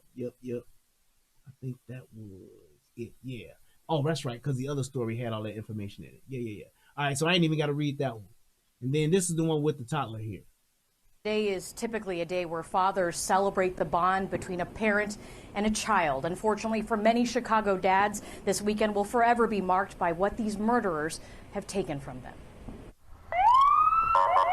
This weekend, 3-year-old Mekhi James had just got a fresh haircut with his stepfather. The child was riding in the back seat of a vehicle when another vehicle approached in traffic and opened fire. The child died an hour later. Less than a mile away, 13-year-old Amaria Jones watching a TV show inside her Austin home. This girl was watching television when shots rang out, striking her in the neck. She died 30 minutes later. And 2 teenage boys walking home after picking up candy at a South Shore store. They asked their mom, can we just go down to the store? It couldn't have been more than a half a block away. This is what all 4 children were doing this weekend, just moments before a person shot and killed these innocent lives. These kids are not criminals, they're not gang members, they have nothing to do with the ongoing disputes out there, and they just get gunned down for no reason at all. Victim and crisis advocate Andrew Holmes spent the afternoon with the families of these children. They're hurting, they can't walk, they can't breathe, because they're looking at their child, and they want to pick the child up. As their loved ones had to identify their bodies at the medical examiner's office. They sitting there and they're crying. They just want their baby. They want their babies to get up. And these individuals that discharging these weapons don't have a clue of what they're sending these families through. Tonight, Chicago police investigators working around the clock to find their killers. CPD released this surveillance video of a person they believe who shot and killed the 2 teenage boys in the South Shore neighborhood. The individual caught on camera walking with a noticeable limp. Community leaders and police asking for the public's help in all cases. These are children. These are babies. My hope is that this code of silence in the community will be broken. For God's sake, help Chicago cops protect our precious children and our families. Earlier today, several members of Chicago's faith-based communities called for Chicagoans to step up. Tonight, there are multiple rewards of up to $12,000 for anyone who turns these people in, and you can report any tips to CPD anonymously. And there you have it. There you have it. This is crazy, man. This was the other story here about the 3-year-old and 3 teens. Neighbors outraged as a toddler, 3 teens killed in weekend violence. This is a horrific Father's Day. This 3-year-old baby lost his life. I think that's pretty much the same thing. Yep. Killed, driver passed by the corner, yells for put the guns down. Right. Reference recent George Floyd protests against police brutality and voiced concerns about the safety of black youth in Chicago. Exactly. We say Black Lives. Oh no, I gotta read this. Hold on. Yeah. All right, so let's take a look at this. Let's go ahead and let's do this one. I want to read this. Let's blow that up a little bit. Just a little bit more. There we go. So neighbors congregated on a corner of the 600 block of North Central Avenue on Sunday afternoon to denounce the weekend's overnight violence, including the shooting death of 3-year-old Mekhi James. See, I told you. I bet this is the correct spelling. I bet that is the correct spelling of this kid. All right, of Mekhi James. A line was crossed, or they spelled it the way that they heard it pronounced.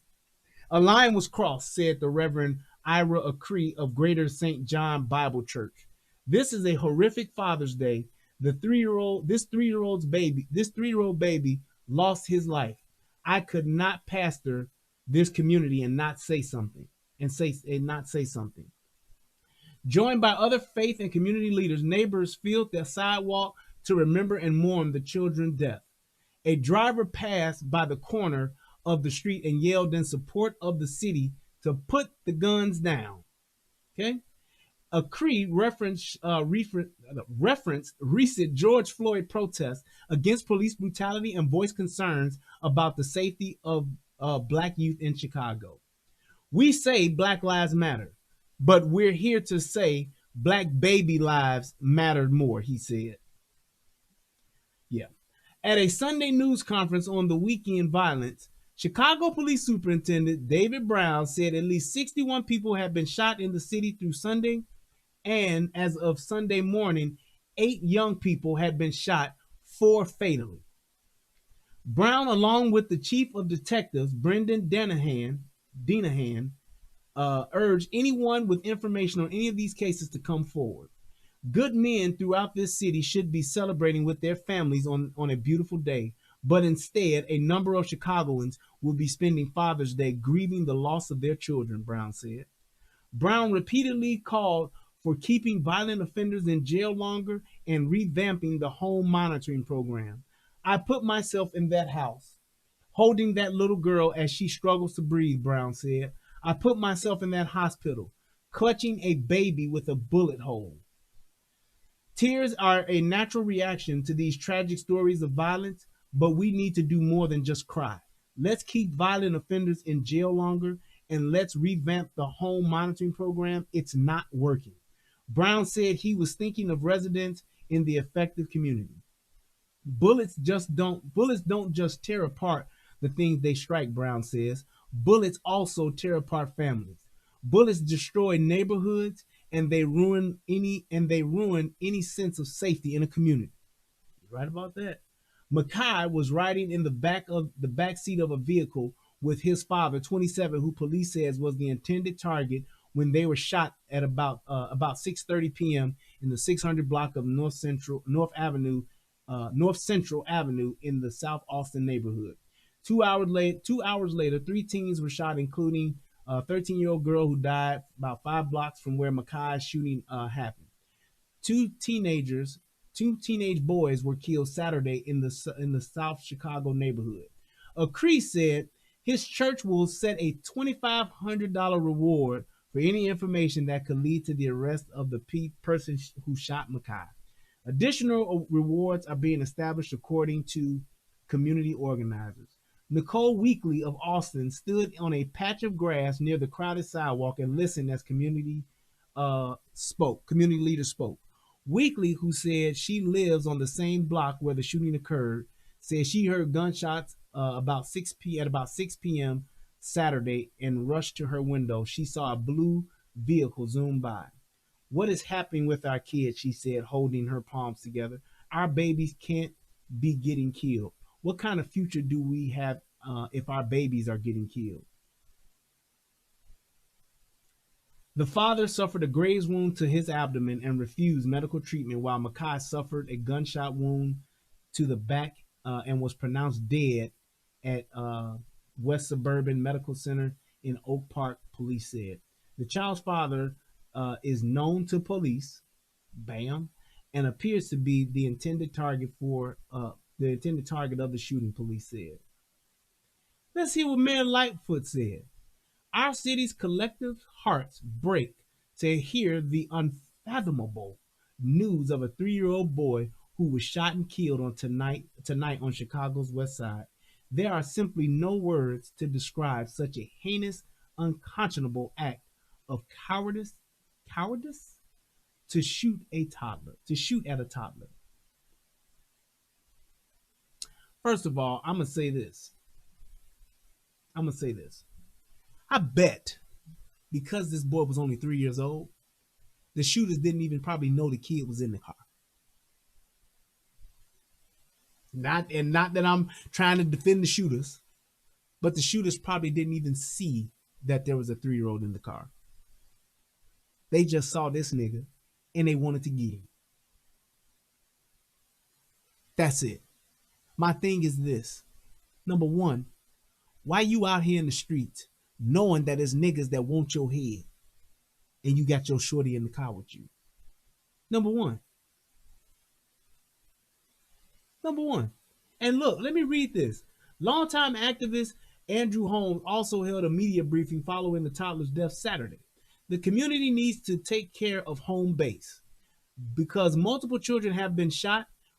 Andrew Holmes is the dude that was passing around, dude with the short ass fro that was on the other video.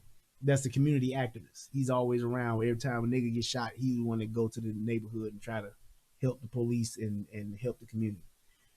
Recently in Chicago, multiple children have been shot recently in Chicago, including a 5-year-old boy on Thursday and a 9-year-old girl on Wednesday. Just this week. This baby had a family, Holmes said of Mekhi. What I'm asking, come on out here and protest on this west side. Shut this west side down until we find out who discharged that weapon and took the life of this baby. That's what he said in that earlier before. Holmes said he spoke to one of Mekhi's family members who said the child's mother is totally upset. She loved her baby, Holmes said. And there we go. The area in which it happened. It's enough. I think my point has been made. It's like this, man.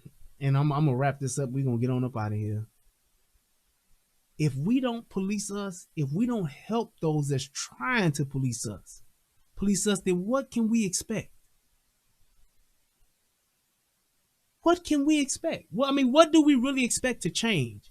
We really gonna be concerned about the 3 people that the white police killed last year compared to the 85 plus that died, that got shot in a weekend? The 60 that just got shot in another weekend? Really? We don't want to address our own problems, but we want to blame the first person we possibly can that ain't us for our problems. The shit is not going to change until we start changing. And we can't change shit if we not going to say shit. We can't change a thing in our neighborhoods if we're not changing what we do in our own neighborhoods. Our neighborhoods will not change until we change.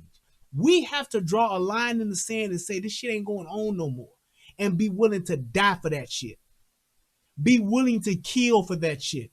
If you ain't willing to help the police, and if you ain't willing to stop the motherfuckers that's doing this shit, suck it up, buttercup, because it's going to be the same thing. It's been going on for years now. 20, 30 years. Let's just count from the 90s on. Let's just go from the 90s on. You're talking 30 years of this same fuck shit happening, and ain't nothing changed. We still got single mothers having these kids on top of kids on top of kids in fucked up neighborhoods, and ain't shit changing. You still got these ain't shit mamas and these ain't shit daddies that ain't doing shit with these kids, ain't doing nothing but fucking and having babies, selling drugs, getting high, trying to be the next biggest rapper or the next biggest basketball or football player. That's it. All the while, don't want to do shit but wear Gucci, fuck bitches, and create money phones. And you think this shit gonna change? Well, it ain't in 30 years. So maybe, just maybe, the black guy with the little small YouTube channel that you consider to be a coon, bootlicker, or whatever the fuck else you want to call me, maybe he might be on to something. Maybe he might know something. He might be saying something that's true. Maybe one of the biggest YouTubers of our generation, one of the best YouTubers of our generation, that other black dude, Tommy Sotomayor, who got that movie out called The Fatherless America, maybe he's on to something. Just maybe he might be on to something here. Maybe the coon might be actually right. Just maybe. The idea of the black guy talking about defunding the police and stupid shit could just be right. Because us and our movement for the past 30 years, I don't see no progress. You niggas set on fire your cities. You niggas marched up and down the streets. You niggas turned over, looted, and rioted all your cities in your own neighborhoods. Here's what you got to show for it. Here's what it got you. Let's literally look at what's happened since the fuck shit went down. George Floyd gets murdered. Black Lives Matter gets painted on the street. Okay, that's one. It's on the streets in several cities. Big yellow letters. It's on Washington Street. It's on the street leading up to the Capitol in Washington. Okay. They done tore down some Confederate statues. Okay. They done tore down some Confederate flags. All right. They done got rid of Uncle Ben, Aunt Jemima, Cream of Wheat, and who else? I don't know. You tell me. I'm just trying to take a quick total here of what we got. Then you had Nike, the NFL say they got it wrong. Cap should have got it. He got it right.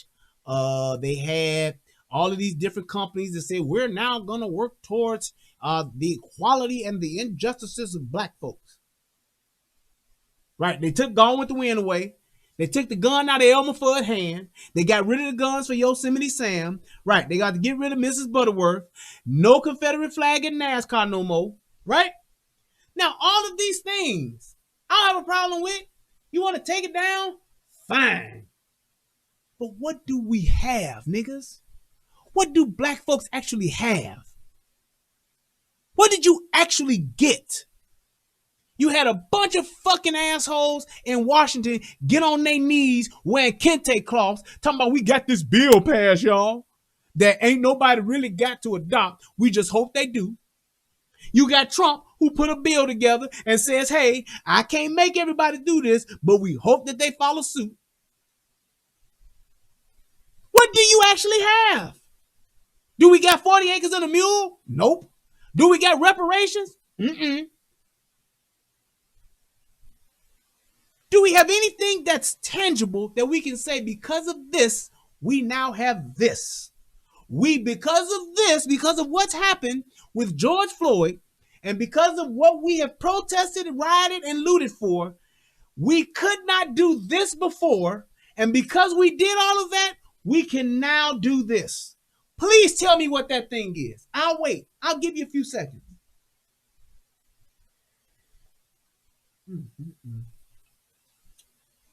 Oh, it's so good. Because that's what we fighting for. That's what we went to war for. That's what the uprising was about. Our First Amendment right to protest. That's what that was all for. It was all for that. What did we actually get in our hands? What do we say, hey, we can now do this, which is something we couldn't do before? All y'all niggas is doing is talking about, yeah, you got to tell these white folks what it's like to be a black man. Like they really give a shit. We got these white folks on their knees wearing sorry t-shirts.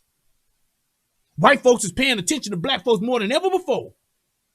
All these Fortune 500 companies, they are now paying attention to us black folks. They see it now. We done bought awareness about.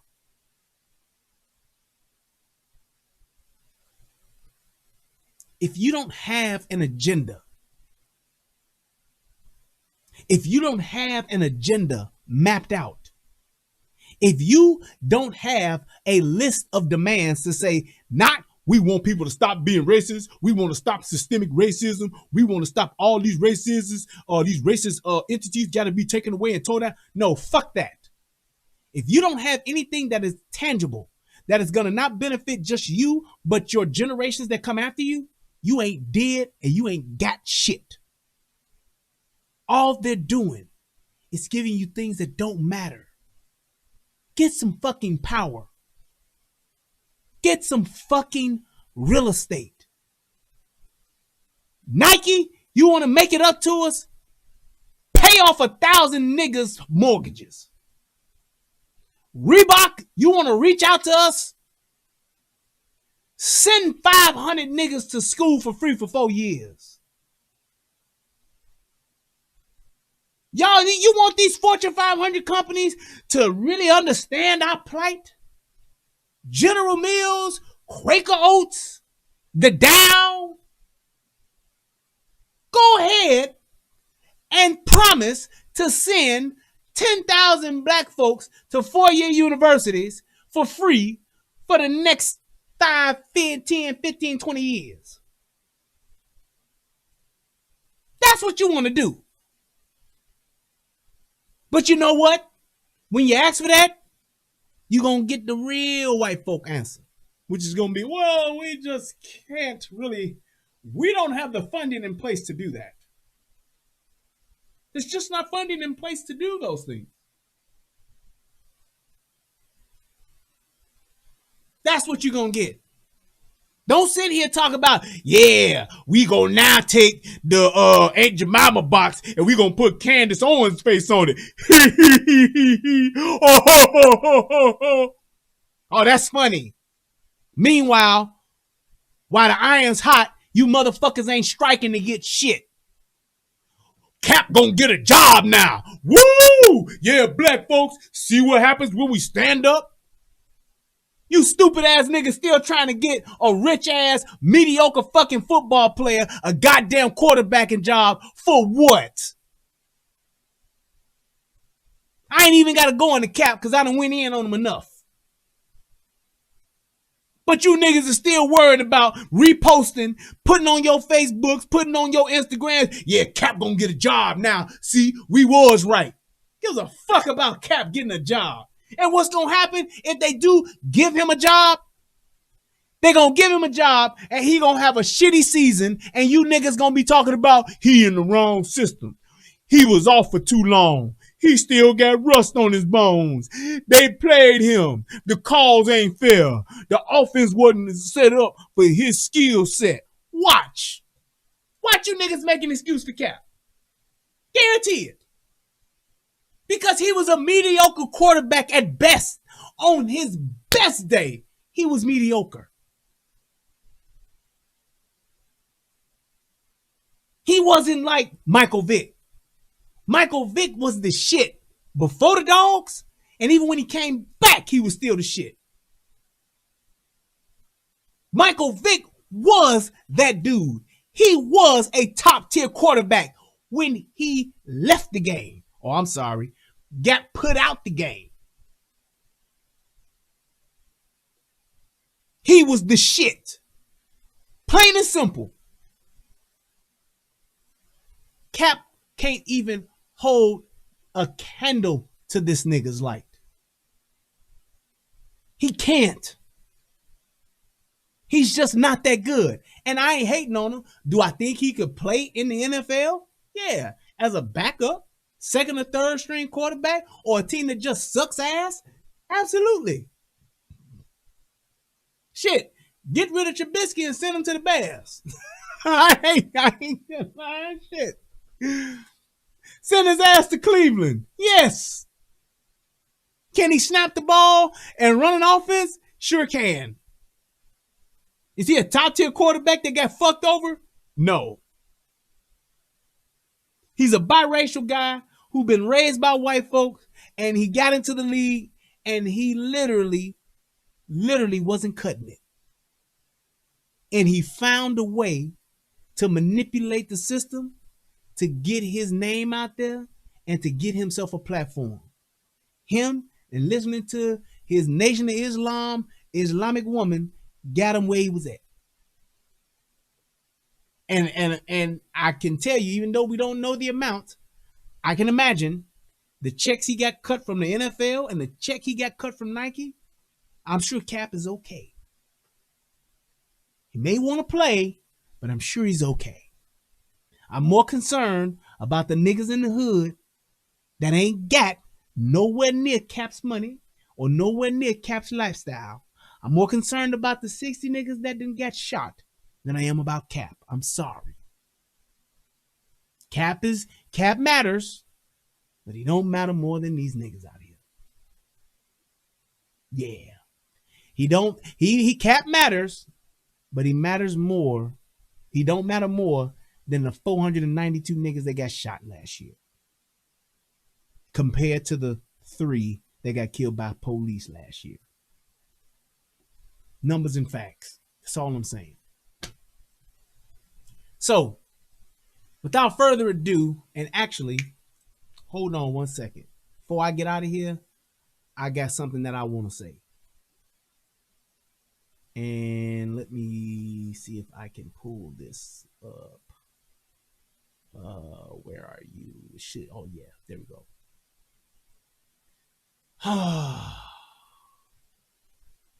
I'm gonna say this.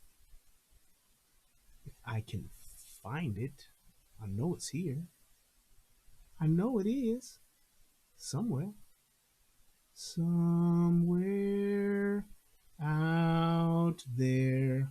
Amongst my 1,000 files, I'll find my picture that I won't want to post for a while.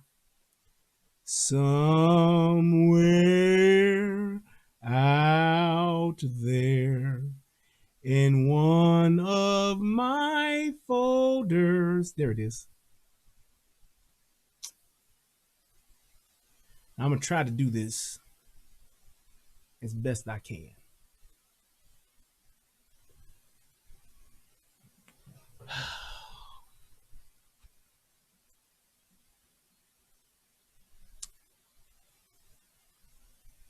There's a picture right there. And that picture is a picture of my father. That is my dad, Herbert Redmond Sr. He was a Chicago police officer for 30 years. He served this city, and he was good police. And I don't say that because he's my daddy. I say that because police tell me that. Because I witnessed it myself. I got to be with my daddy in the car as he would let me get on the sirens and let me get on the megaphone and call my mama outside. He let me work the lights. He'd take me for rides. He would tell me stories about being on the job. He would tell me about what it is to be the police. And he would tell me what it meant to be the police. He would tell me what it took to be good police. I got to see my daddy do the job on several occasions. I got to hang with my daddy on several occasions. When he would take me to the Sox game and get me in with his badge while he was working, me and my friends. Way back when the Sox used to play at Comiskey Park. Y'all don't know about old Comiskey. Not U.S. Cellular Field, not whatever the hell it's called now. I'm talking about when Carlton Fisk and them played and Harold Baines played. My daddy would take me to them games. And we would get in because he was a Chicago police officer. I would watch and listen to my father tell me stories about what it meant to be the police. And I learned so much about not just being a man, but what it took to be the police. And even though I was never a Chicago police officer, when I got a chance to be a deputy sheriff for Allegheny County, I had a pretty good understanding of what I was doing and what it took to do the job. And during my training, a lot of the training officers, they really said, man, your dad really taught you a lot of good stuff, man. The way that you handle yourself, the way that you carry yourself, those things that I knew, the answers to the questions about the law and all those things that I knew, it was because of my daddy. So, do I take being the police personal? Do I take it seriously? I'm passionate about it. It means something to me. So when I see bad police, it disturbs me. When I see police do stupid shit, be assholes, I see it and I'm embarrassed by it. Because it's personal to me. It means a lot to me to be not just the police, but to be good police. And that's why I shout out good police. That's why I talk about bad police. Because like it or not, it ain't perfect. And it never will be. But that does need to be the goal. That does need to be what we're striving for. If you got on that uniform Yes, your life is on the line. No, you can't be scared and be the police. Yes, you are doing a thankless job. But you also need to realize that that job is ever changing every single day. And you need to learn how to be a better police officer every single day. Every interaction that you have, every call that you take is your opportunity to be a better police officer and to be a better person. My daddy taught me being the police, it's about being a good people person. You just enforcing the law while you're doing it. That's what my daddy taught me. So when we talk about Father's Day, when we're talking about police, that's near and dear to my heart. And it's near and dear to my heart because of that man right there. My father was the best of the best. My father was a cop's cop. Sergeant Herbert Redmond was good police. And I'm proud to be his son. I'm proud to stand up for police. And I sat there today and I was thinking, I said, you know, nobody ever takes the time to just say thank you. Because we so busy to criticize as people. We so quick to criticize as a community. We so quick to tear down and to blame others because we don't want to take responsibility and accountability for what it is we're doing or what we're not doing or what we're not going after, what we talk about we wish we had or wish we did. So I said, let me just think about it. Just some of the things. And I said, don't nobody ever say thank you. So let me, to every police officer that had ever put on a badge and a gun, to every police officer that went through the physical training, went through the legal training, went through the power test, went through all that you had to go through to put on that uniform, and you did a good job. You sacrificed your family, your life, and in a lot of cases, you didn't come home. To those that are fallen and to those that are retired and to those that are on the job right now. Thank you for responding to every domestic. Thank you for responding to every robbery, every theft, every car accident, every motorcycle accident, every shots fired call, every welfare check, every murder, every assault, every battery, every rape, every Amber Alert, every missing persons report, every child endangerment, every child neglect, every gunshot wound victim, every World Trade Center building bombing, every mass shooting, every active shooter, every loose animal, every bomb threat, every DUI. Thank you for responding to those. Because you know what? The same people that want to defund y'all, the same people that talk about y'all need reform, well, we need reform too. Because we the same people, they the same people that won't say thank you. They the same people that won't say, you know what, in order to make our department better, we need you all to help us make it better. So let's all sit down together and come up with a better way to do this job.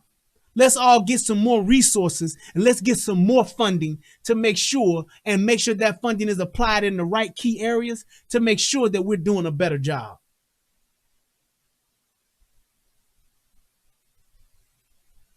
Thank you, Linda, for every 911 response. For every time a dispatcher put out a call and you said such and such is responding. Thank you. And that's all I have to say about that. As Forrest Gump would say. Let me go ahead, and I'm so proud of myself that I didn't cry because I was going to try my best not to. I swear for Lord I did. And I think I made it. I got choked up. But I didn't cry, Roy. I didn't cry. But let me just go ahead and give thanks to everybody that donated tonight. Shout out to Michelle Glass. She said, Happy Father's Day. Thank you so much. And Happy Father's Day to all the fathers out there, but thank you so much for that. She gave your boy $1. to David Teasley. Hit your boy off with $2. Excuse me. Michelle Glass hit your boy up again with $3, saying sending sisterly love. Daniel Forrester hit your boy off with $1. Thank you so much. He said, based on your knowledge, how did gun violence in Chicago get so bad? We've been seeing a surge of this in Toronto, where there was a shootout in broad daylight, I guess, and 6-year-old boy was grazed by a bullet. It got this bad because of, number one, the poor gun laws that we have, to where your innocent law-abiding citizens, they can't carry guns. So you got all the bad guys carrying guns. The other thing is this, and this is due to the government. This is due to the local government in the city. They have neglected these areas where there are high violence areas by not giving these kids nothing to do. They took funding away from the Chicago Park District, which was one of the key things that I know of growing up that kept me out of the streets. Staying in my park district, doing boxing, wood shop, swimming, basketball, baseball, working out, theater, all of that, dancing, all of those things that they used to have in the community that were in the park districts because they were funded so that they could have stuff for kids to do. They took all that shit away. So now you got these kids raised by single mothers out in the streets doing what? Looking at the element. What's the element? Crime. Niggas selling drugs, niggas out there gangbanging. That's all that's left. Ain't no midnight basketball leagues no more. They took all that shit away. So that's why there was a surge in violence. The gangs were able to recruit. The drugs and the drug dealers were able to capitalize. The drug sentences were light, so people weren't going to jail for forever. Gun violators, they got off. So you just did nothing but increase your seasoned criminals out in the streets. That's what happened. That's exactly what happened. All right, let's see. Dan Forster hit me up again. Donate another $5. He says, thank you for covering this. All of these people screaming protect black women and black trans lives matter, but they do not care to protect black children. Heartbreaking. And not only is it the black children, but it's the young black men. Do you notice that Black Lives Matter and every other one of these anti-violence, none of them are actually calling out that these are young black men that die the most, that get shot the most, that are the suspects the most, that are the most victims? Do you not know that? But nobody says it. But I bet you if it was a bunch of women, like when they talk about sex trafficking, who's at the forefront of that? These women are being sex trafficked. Oh,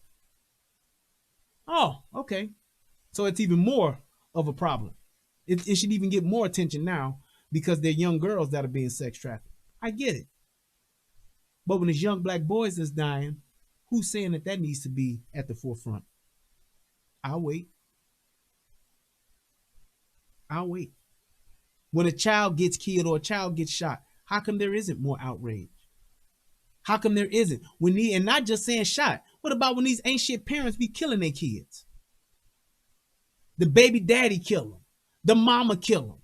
Put them in the oven. Beat them up. Break all they fucking bones in their body. And then act like, I don't know what happened. I don't know. Bitch, you did it. That's why you don't know what happened. Nobody says nothing. It's not an outrage. It's just, maybe she was depressed. She could have been postpartum. And they let them off with light ass sentences. Or just do 5 years. We'll let you out in 2.5. Why is it that women get lighter sentences than men for the same crimes? How come there's no outrage about that? Because people don't give a shit about kids and they don't give a shit about men. They don't. Black, white, yellow, brown, Mexican, Asian, Hispanic, don't matter. This society is catered to women and nobody gives a shit about it. We get more outraged about something that happens to a woman than we do a child. And that's a problem.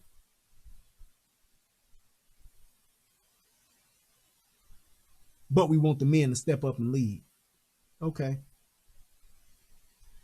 My man Terrence Cardwell said, I appreciate the show. Thank you so much. And if you guys are still watching, please click that like button. Click the subscribe button to both channels, the United Guns of America and to the Relationship Rehab. I'm gonna read these cash apps, and we're gonna get on up out of here, man. Let's go. All right. My man Derek J. Old Night Train came through with $50. Happy Father's Day. Thank you so much, bro. I appreciate it. My man Mega Mortar says, for saying what needs to be said when few are saying it. $25 to you, boy. Thank you so much, man. I appreciate it. My man Damon said, hit your boy with $10. It says, it's not much, but it's for the facts you're talking. Hey, man, thank you so much, man. And it is something. I appreciate it, man. I appreciate it. Thank you, brother. My man Noble TJ says, thanks. $5. Thank you guys so much. I appreciate everybody that donated. I appreciate everybody that took the time to watch. And hey, to everybody that's out here, my point is this. We have to do better, and we have to start with us before we can have an expectation for somebody else. That's all I'm saying. Until we start helping ourselves, ain't nobody gonna help us or respect us. They only gonna try to throw us bones and give us handouts. If you think you want to live your life eating fucking bones and taking fucking handouts, then you deserve to live on your knees. You deserve to live hand to mouth. You deserve to be treated like a fucking dog when all you wanting is and yapping for is scraps. Aunt Jemima, scraps. Uncle Ben, scraps. Cream of Wheat, scraps. Mrs. Butterworth, scraps. That's what you're getting. Like Tommy said, don't try to get a seat at the table. Build your own table. Build your own table. That way you are in control of who eats what gets served. I hope that this video helps somebody become a better version of themselves. I am Brian Redmond. This is the Relationship Rehab. I hope you guys have a good night. Shout out to everybody who came over to the United Guns of America in the VIP channel, the VIP section. I appreciate you all. And I hope that you guys can share this, click the like button, and you can still donate. Please leave your comments about the video, what you think about it. Leave your comments in there. I do read them. And if you're going to criticize whatever it is that you got a problem with or whatever, just make sure you make a clear and concise point as opposed to just like typing out loud as somebody once said. So just make sure that you guys do that. I appreciate you all. Until next time, y'all go out here and hey, remember, support Fatherless America, the movie by Tommy Sotomayor. Matter of fact, I'm going to play it one more again on the way out. Let's do this.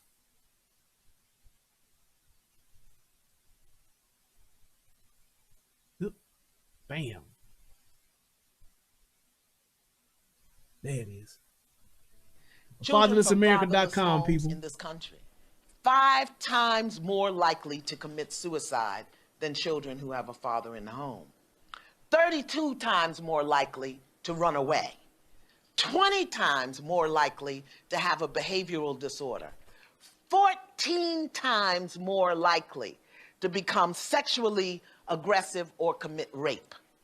10 times more likely to engage in drug abuse. It just breaks my heart. No heat, no judgment. The woman will open up and say, you know what, not having my father really is a problem, really is an issue. And I wish we could get more black women to just point out, wait a minute, it's not cool that your kids don't have that father. It's not cool that you didn't grow up with yours. It's not, I don't need no man. It's not fathers don't matter. It's not niggas ain't shit. It's actually we as a people, we as a culture, we as a community have to deal with each other. And in dealing with each other, if we're creating children, if we're having little innocent beings who only thing they know about themselves is what we present about ourselves. I don't know if that makes any sense to any of you guys.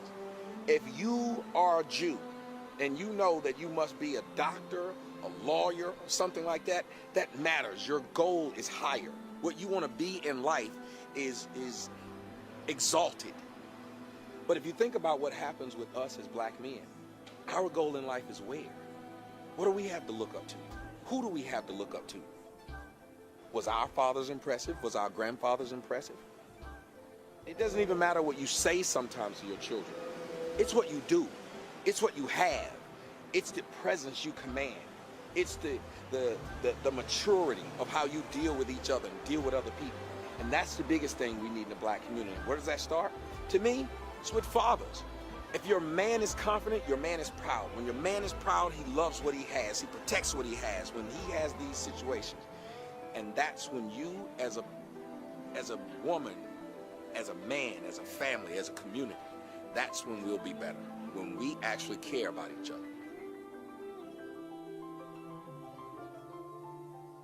It starts with the fathers. It starts with the relationship and the children.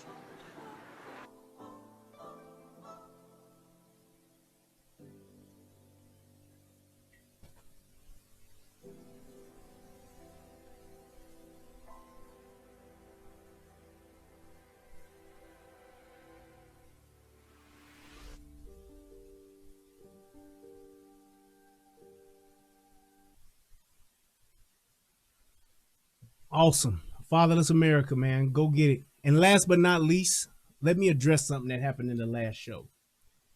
In the last show, there was somebody who put in the chat like hugs and kisses to me. And let me say this. I understand that, you know, people appreciate what I do. People like me, and that's all good. And I appreciate it. What I will ask that you do, though, is not type that kind of stuff in the chat because it is offensive and disrespectful to my wife. So please don't do that. Say, hey, good show. Thank you so much. Like I see people always post for the most part, but it happened in the last show and it was brought to my attention. And all I'm saying is let's just keep it respectful. Don't disrespect my wife because that's disrespectful to me. Just, hey, good show. Thanks. Appreciate you, Brian. Nice show, Brian. Thank you so much. I appreciate it. But the hugs and kisses, that's a bit too much. It's going a little too far. So I'd appreciate that you guys do that. I don't know what anybody's intentions were. I don't know how anybody may have, you know, meant it or not meant it.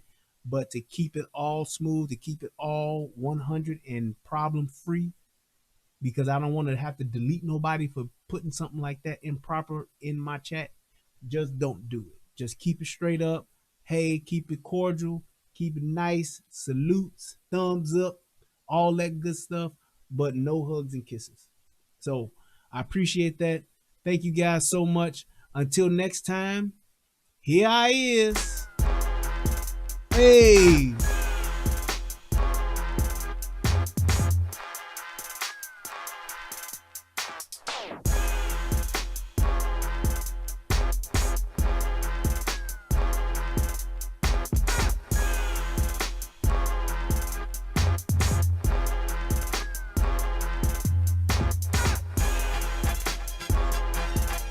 Sinead, that was not at you. That was not at you. It was to somebody that was not even in the that's not even like a regular. So that's why I said that. So no, I understand what you're saying, but that was not at you. So it's all good. It was all good. If it was something to you, I would have said it because you have been around for forever.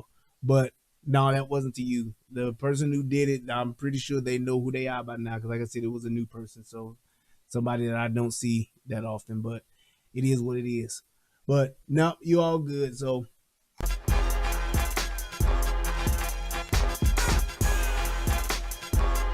and even I'm going to say this. And I'm going to get out of here after this. I'm going to say this. It's like I said, I didn't know the intentions of the person. And it's not a problem yet, which is why I'm like nipping it in the bud, because I don't know the person. I don't know these people. I just don't want it in my chat because it's disrespectful. That's all. That's why I'm saying what I'm saying now, so that it won't get that way and it won't become an issue. So it's kind of like one of those things where you kind of see where things are leading. It's just that don't get too familiar. That's all I'm saying. So let's not blow it up and make it into something that is not. Let's just respect the channel, respect the platform, and respect my amazing wife. That's it. So, peace, and I'm out, y'all, for the third time. I love y'all, man.